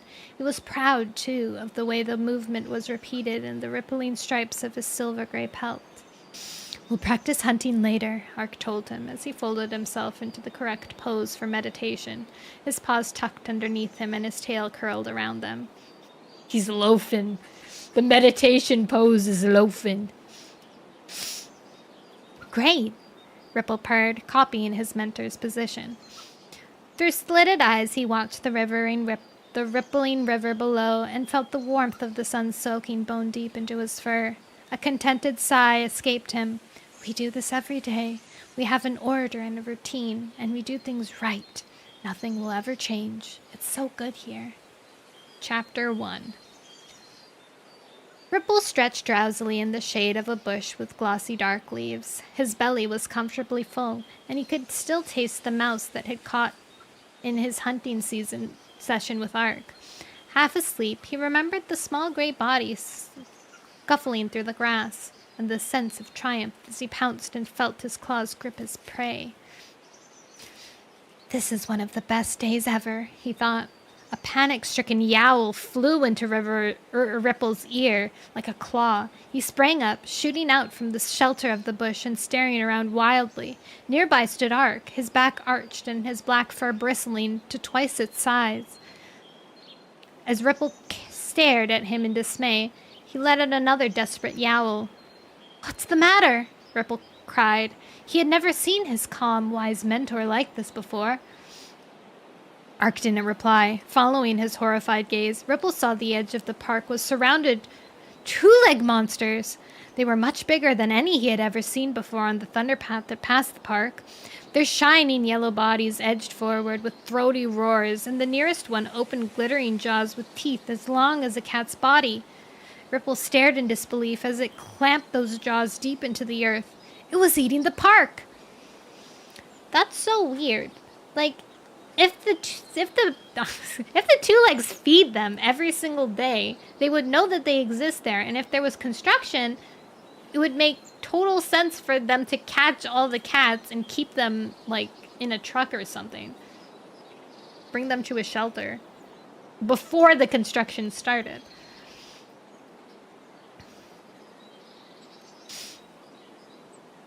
What's happening? Ripple wailed. His mentor seemed to pull himself out of his panic. Racing over to Ripple, Ark gave him a shove towards the far side of the park. We have to get out of here, he snarled. Come on! Pelting along beside Ark, Ripple dodged through a crowd of two-legs who were using some fierce, growling creatures to bite through a tree. Its shining fangs sliced through the wood as easily as Ripple's claws had sunk into the mouse. They're destroying everything, he gasped. Why? It's so peaceful here. Not anymore, Ark grunted. Run! As the two cats raced past, the wounded tree let out a massive groan, tilted slowly to the side, then crashed to the ground. Birds flew upward, letting out loud alarm calls, and the wind of the tree's fall ruffled Ripple's pelt as he fled. Two legs were rampaging through the park. Everywhere Ripple darted his frantic gaze, he could see destruction. Why? Why? But there was no answer to his anguished question. Then Ripple spotted a group of two legs headed across the park, carrying small dens of shiny mesh. Oh, wait, they did! There were cats trapped inside, clawing at the mesh and yowling to be let out. Ripple's jaws gaped in disbelief. Look! He meowed, halting for a moment in sheer horror. There's Dart and Shine, and that's your sister, Flutter. Ark gave him another shove. I know, he responded, his voice full of grief, but we can't help them. Keep moving! He dodged to one side to avoid a two-leg who was bearing down on them, and Ripple followed, racing along in Ark's paw steps until they reached the wall overlooking the river. This was the furthest part of the park, and so far no two-legs had appeared. Ripple could hardly believe that only that morning they had sat there to meditate. Ark glanced back as they reached the wall. This way, he panted. If we run along the top, we can escape. He leapt up to the top of the wall and Ripple followed. As he landed, a louder roar from one of the monsters broke out behind him. Startled, Ripple jumped backwards. His paws slid out from under him. Greystone rushed past him. He let out a screech of terror as he found himself falling. Thank you for the follow, Ludex. Welcome to the popcorn bucket. Ripple whirled through the air, his legs and tail flailing. I'm gonna die! A heartbeat later, he plunged into the river, and all breath driven out of his body. He sank into darkness, with nothing to hold on to. His senses began to spiral away. Then there was a burst of light as his head broke to the surface. Gasping and coughing up water, Ripple thrashed his limbs in a panic. One paw struck something solid. He drove his claws into it. It was gripping a floating log. He managed to haul himself onto it with a frantic scrabble. A caterwaul sounded overhead. Sunlight on the water dazzled his eyes, but as Ripple looked up, he caught a glimpse of Ark, still standing high above him. A squirrel? I'm no squirrel. I'm a tiger.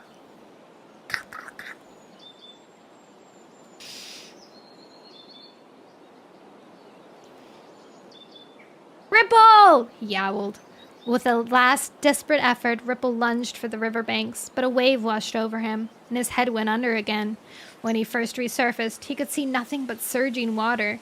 Then as he twisted his head, he spotted the log bobbing in the current beside him.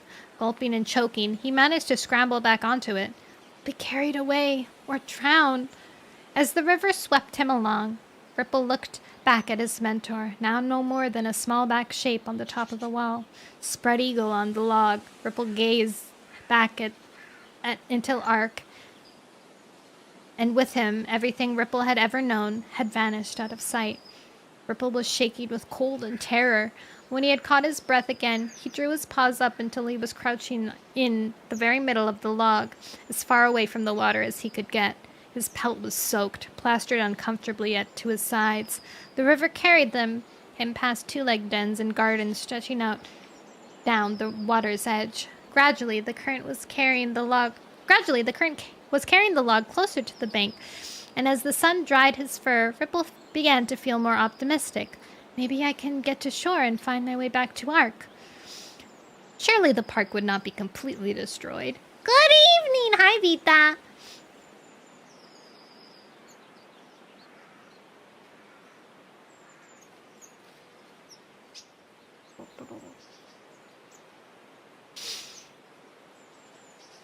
A tiger cub? Yeah!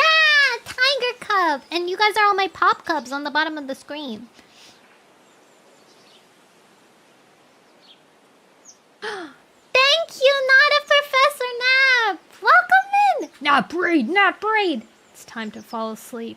What were you reading or writing? I'm reading and writing Warrior Cats. We're almost done, though.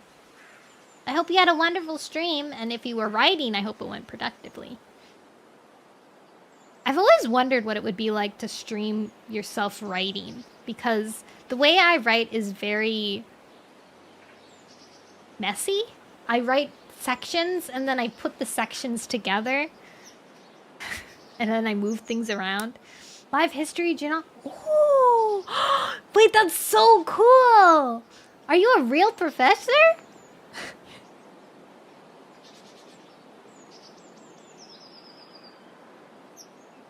That's really cool. Hence the name. Oh. I was already doubtful. That's really cool, though. Writing is so messy until revision. It'd be so embarrassing. That's what I think. Honestly, too, I can't spell for the life of me. So the amount of typos everyone would see, it's like embarrassing.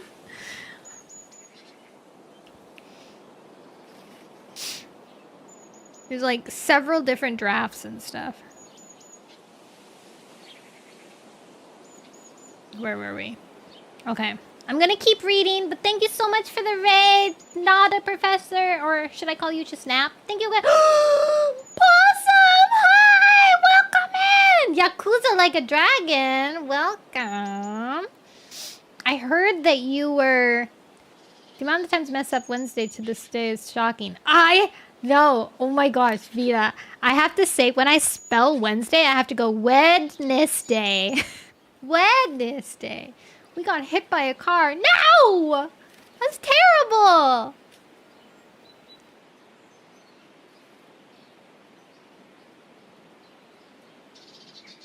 I heard that you're gonna be playing Silent Hill 3, I think? That's exciting. Unless you've already finished playing it. We got hit by a car. Wow.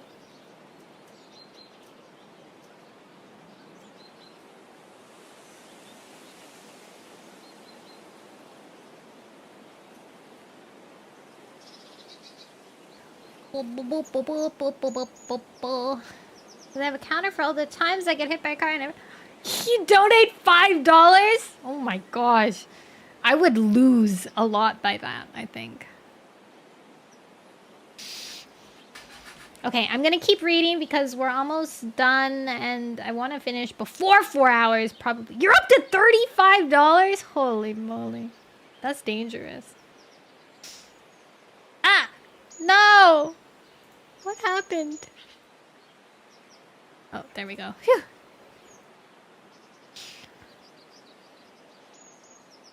As the river bent into a wide curve, the log was driven towards a place where the current had scoured a hollow in the bank.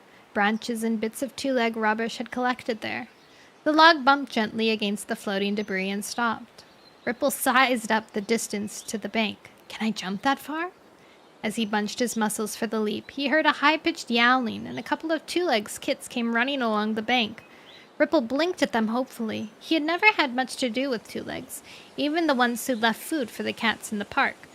Maybe they'll help me, he thought. Hey, over here! He called out, raising shakily to his paws. The two-leg kits halted, pointing at him. Then, to Ripple's utter amazement, one of them bent down, scooped up a rock, and hurled it towards Ripple! With a splash, it struck the debris nearby, making his log bob dangerously up and down. What did you do that for? Ripple meowed, full of indignation. The two-leg kits let out a weird yelping sound, showing their teeth. The second kit threw a rock, too. This time it hit Ripple on his shoulder! Stinging him and almost making him lose his balance. Why are they trying to hurt me? Ripple wondered. Ducking to avoid another pebble, Ripple slipped onto one side, losing his balance, and splashed into the water again. This time he was close enough to the log to grab hold of it before he sank, and kicked out at the floating debris with his hind paws. His struggles dislodged a log, and the current carried him further away from the bank, out of reach of the flying rocks. As Ripple held himself back on top of the log, he puffed out a breath of relief to see the two-legged kits dwindling in the distance. "Thank you, river," he thought. The two-legged dens on either side of the river became more widely spaced, with stretches of open ground between them. A thunder path rang along one side of the river, glittering monsters roaring past in both directions. Ripple crouched down on his log, hoping the monsters wouldn't spot him. He wasn't sure if they could swim out and attack him.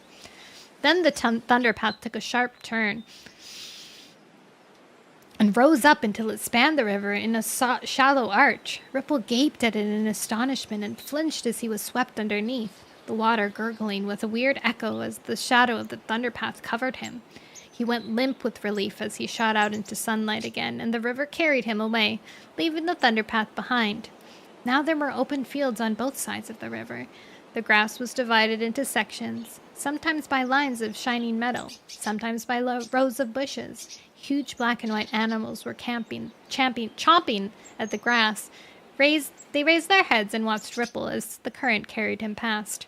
Here and there in the distance, Ripple could make out a two-legged den, and from time to time he passed trees, not growing neatly in order like the trees of the park, but struggling far apart, or growing tightly together in dark bunches that looked vaguely threatening. By now the sun was going down, streaking the sky with scarlet and casting long shadows across the water. Ripple began to shiver in the cool air of the evening. Hunger arched deep in his belly. It was way past the time of the evening meal, and even longer since he had caught and eaten the mouse, back in the safety of the park. If I could get back to the bank, I could catch another mouse, he thought longingly. But the river was wide, and his log was drifting almost in the middle. As he looked down into the river, Ripple spotted small shapes flickering here and there, slender creatures with pelts that flashed silver in the last of the light. They must be fish, he realized. Fishes in quotation marks. Remembering something Ark had told him. He said you could eat them. I hope he was right. He had never tasted fish, but his jaws began watering at the sight of them. Everything is different out here, he told himself. I can't trust two legs anymore, so I'll have to look after myself. I'll have to learn to hunt fish. Balancing carefully on the log, Ripple dabbed one paw into the water, trying to snag a fish, but the creature easily darted away from his outstretched claws. Ripple felt hungrier than ever to think of all the food just a tail length away. He could see the fish, but he couldn't reach them. He almost felt as if they were mocking him. The sun had gone down, and the river became a sheet of silver, reflecting the pale sky above. Something dark broke the surface a little way ahead. As the current swept him closer, Ripple recognized the spiky shape of a dead branch, clearly caught on something on the riverbed. As the log collided with it, the branch shifted, then settled again, bringing the log to a halt. Ripple glanced down. Water slipped quietly past him, stretching away in all directions. Now what do I do? He meowed out loud. He reached out a paw to the branch, hoping that he could push it off and continue his journey, when he heard a couple of loud splashes behind him. His pelt prickled with alarm as he struggled to his paws and turned to meet this new threat. Two heads were poking out of the water close to the river. As River watched, the creatures swam into the current, then veered around and headed for the bank again. Scrambling out, they revealed long, muscular bodies covered in sleek brown pelts. Beavers! When they reached the top of the bank, they dived back into the river, one chasing after the other, clearly playing and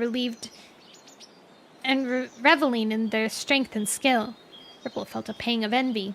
I wish I could swim like that. Or maybe they're otters? A moment later, one of the creatures vanished beneath the surface, reappearing with a gleaming fish in its jaws. Both animals swam back to the bank, where they shared the catch, chomping it down with gusto. Ripple's belly bawled with hunger, and he barely stopped himself from letting out a yowl of protest. I want some of that! When the creatures had polished off the fish, they turned back to the river. For a moment, they stood still, gazing across the water and exchanging weird chattering calls. Then together they plunged into the river and swam out, heading straight for Ripple. They've spotted me! As the creatures drew closer, Ripple could make out their broad, whiskered muzzles and rounded ears. They bared their strong teeth threatening at him. They were still letting out their strange bird-like calls. They are otters! They sounded angry and fierce. It's not my fault I'm in their territory. I don't want to be here. Terror flooded through Ripple from ears to tail tip. In the park, all the cats had lived peacefully together. He had never fought in his life. Maybe I can warn them off, he thought, determined not to let them see how frightened he was. He fluffed his fur and slid out his claws, giving a ferocious snarl as the creatures approached his log. But his defiance only seemed to make them angrier. They swam faster, closing rapidly on him, their calls deafening. Ripple braced himself for a battle. They're bigger than me, and there are 2 of them, but I'm gonna do my best. The log lurched beneath Ripple's feet as the leading animal climbed onto it, lurching forward to snap at him. The creature's teeth met with his pelt. Ripple jumped back in a panic and kicked out at it, fending it off. The log bobbed wildly in the water. The creature lost its balance and fell back in with a splash. The log moved as the creatures fell, and the current tugged it loose, bearing Ripple away from the threatening creatures. As Ripple stared back at them, they called out to him with angry chattering, but they didn't try to follow. Ripple lost sight of them as the river curved around a rocky outcrop with a thick growth of bushes. Ripple had escaped, but he felt no relief. Instead, he despaired. The world outside the park was huge and cruel. Until now, he had always been protected by the other cats, by the sun and the earth, but by kind two-legs. He had never believed things would always be this way. He's kind of more like, less of a hippie and more like someone in like Amish country almost, or like I wouldn't say a cult because they're not doing anything bad, but clearly they're like cut off from society, or like the cats are at least. Chapter 2, which is the last chapter. Ripple was exhausted, but he didn't dare to sleep. He was too afraid of falling off his log and drowning in the river. Stars appeared, their reflections glittering on the surface of the river, but he was too wretched to appreciate their beauty. Full darkness had fallen when Ripple heard a soft splash close to his log. He tensed and struggled to his paws, looking around for the new threat. Maybe those animals followed me after all.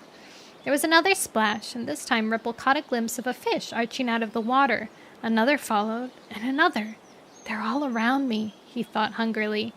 With a smacking sound, one landed directly in front of Ripple on the log. Instantly, he slapped down his paw, digging his claws in before the fish could flap back into the water. It writhed under his paws as it struggled to free itself. For a heartbeat, he didn't know what to do. Hesitantly, he bent down and bit into it at the back of its head. The fish went limp, and Ripple tore off a mouthful of its flesh and gulped it down. "Wow!" he exclaimed aloud. "It's delicious!" He ate the rest of the fish in huge, famished bites, amazed and pleased that the river had given him food. He remembered how Ark had taught him that the sun and earth protected him. Now he realized that the river had protected him too, ever since he fell from the water at the edge of the park. The river had sent the log that had saved him from drowning and carried him away from the two-legged kids and the strange, savage animals.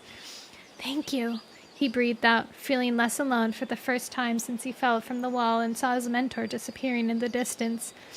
His log floated on through the darkness. With the belly full, Ripple managed to doze, feeling more secure in his hope that the river would go on caring for him.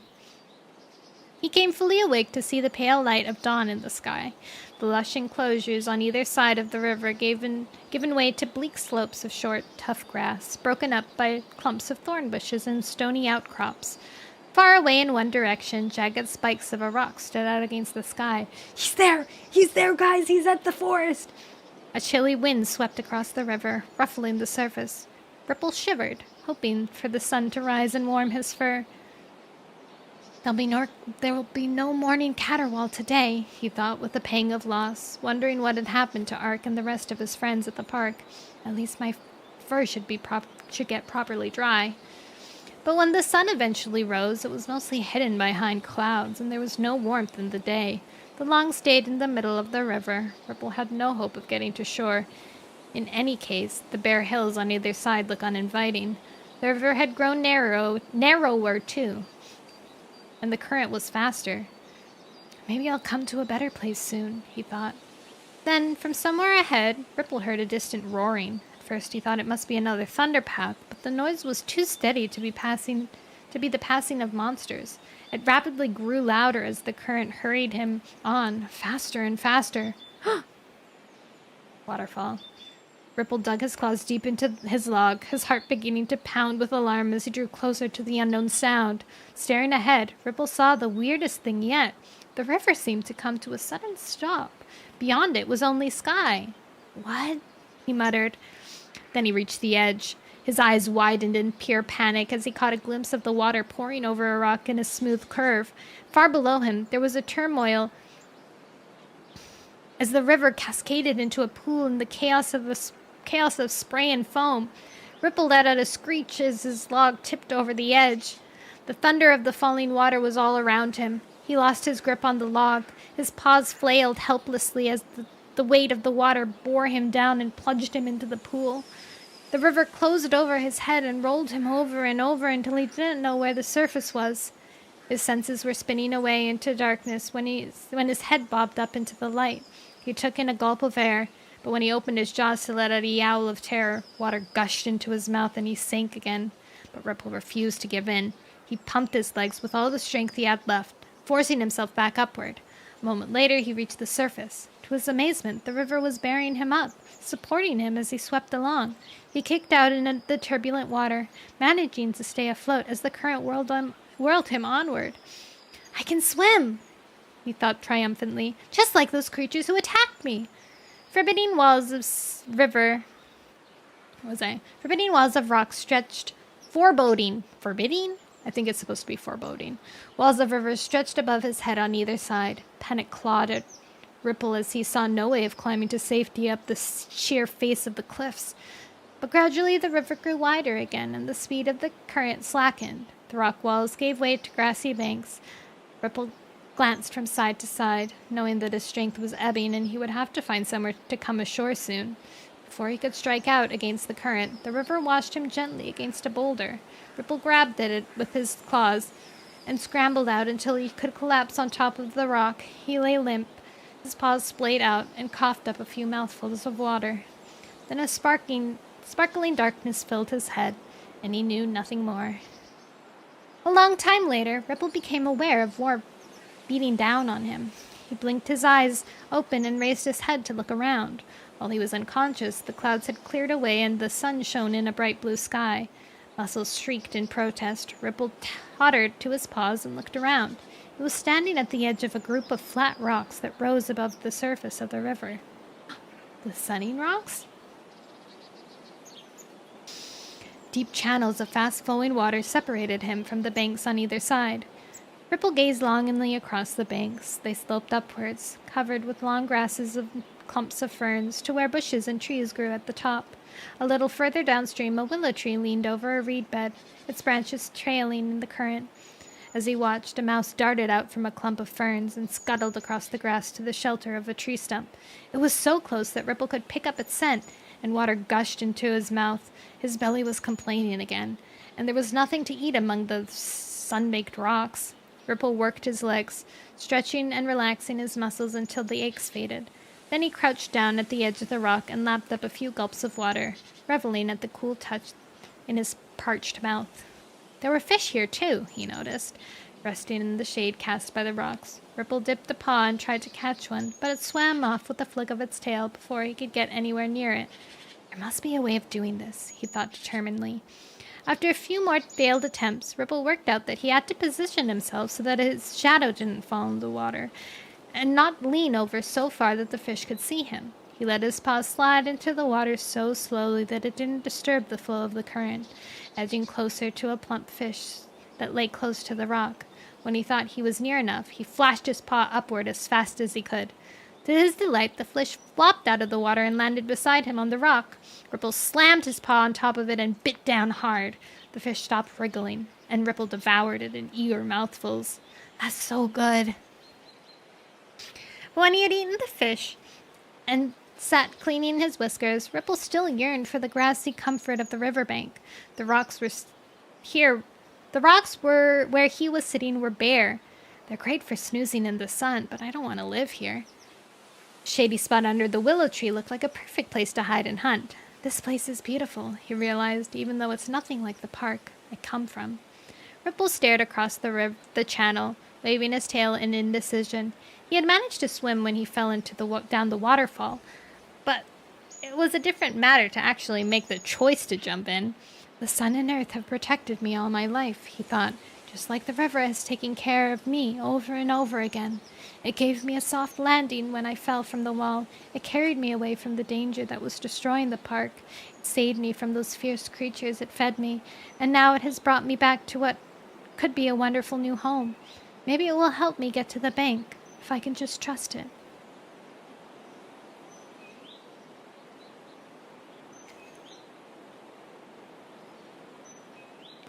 Ripple rose to his paws and lifted his head to let out a clear meow. Thank you, River, for all you've done for me.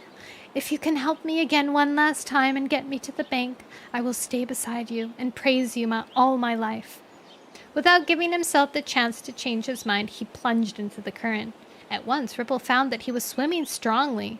The river bore him up, carrying him to the bank just upstream of the willow tree. Almost before he knew it, he felt his paws touch solid ground. He waded out and scrambled up the bank, shaking water from his long, silvery fur. What are you? A voice asked. A water rat? Spinning around, Ripple spotted a young black and white she-cat watching him from beneath an arching clump of ferns a couple of tail lengths away. She was staring at him with a stunned expression, but in spite of her amazement, her voice was friendly. Ripple dipped his head towards her. Greetings, he mewed. I come from the cats of the park. Will you and your cats allow me to stay here? Amusement glinted in the she-cat's eyes. I'm not part of any group of cats, she told him. This land belongs to wildcats who hunt alone. You're welcome to stay here as long as you don't steal the prey out from any other cat's paws. Hunt? Ripple asked uneasily. He had only hunted a few times before, and only for fun, and he had always been with other cats. The cats here hunt alone. Loneliness stabbed through Ripple at the thought. His tail drooped as he remembered Ark and the other cats at the park. He had always lived in a group, and an intense sense of loss swept over him like a chilly wind through his fur. What will I do without them? Will I ever see them again? The she-cat let out a sympathetic purr, as if she understood his sorrow. Even though we hunt for ourselves, she meowed, that doesn't mean we can't hunt with a friend. Would you like to join me today? I'll introduce you to my brother, and we can all hunt together. Really? Ripple felt the hope rekindle inside him. Thank you. Maybe we can give you some tips, the she-cat went on, and maybe you can show us what a water rat can do. I'd be glad to, Ripple agreed happily, wondering if these cats knew how to catch fish. My name is Night, the she-cat meowed. What's yours? Ripple looked back at the river flowing by. It had given him food and protection from his enemies. He had to believe it was still protecting him and taking him to where he was meant to be. I am not the young cat of the park anymore, he realized. Not really. I'm something else now. Something more. A cat of the river. And I should honor my protector. I'm River, he told Night. River Ripple. Yay, River Ripple! I like him. He's like a really spoiled cat that's braving out into the real world, but he's like naive, but he's like, oh, hopeful, you know? Oh, the world, it's here. It's out there for us together, you know? Phew, I have a super edition. Maybe I do want to read it soon. Have you never read it before, or would you like reread it again?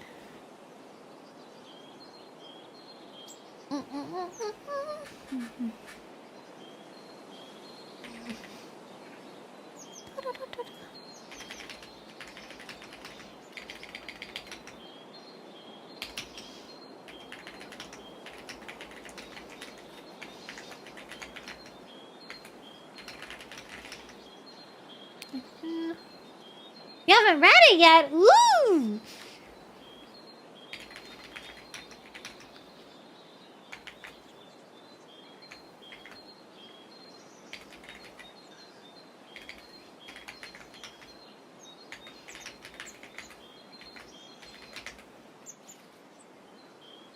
You haven't read Warriors independently in a while. That's fair.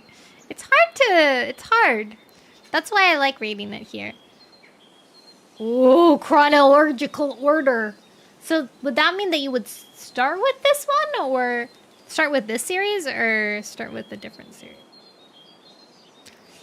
Either way, we finished! Yahoo! We did it! That means that we're here for the next chat. The next book, which is the first battle. Bum bum. The rivalry between Greywing and Clearsky has driven a bitter wedge between all the forest cats. What started as a misunderstanding between two brothers has spread far and wide, and now every mountain cat, rogue, and kitty pet who settles in the forest will be forced to pick a side.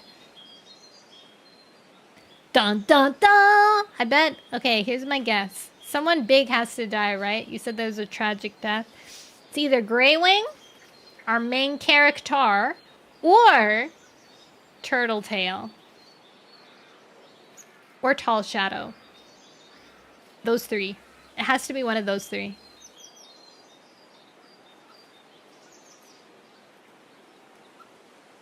One of them have to die. I think it would be a pretty big power move if they killed Greywing off.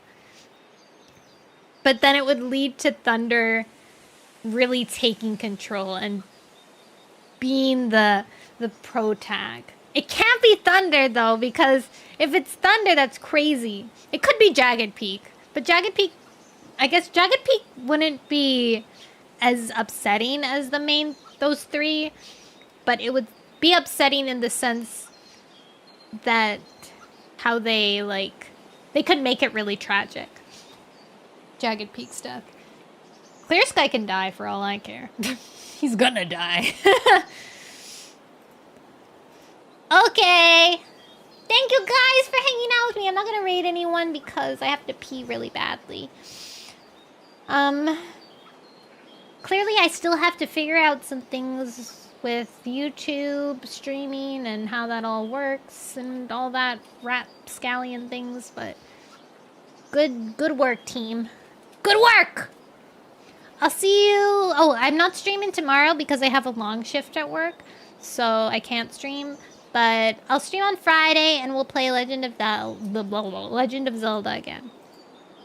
And I want to start Palia up again next week. I've been craving some farming, but if you have a Palia account, maybe you can start up with me again. Okay, bye-bye, guys!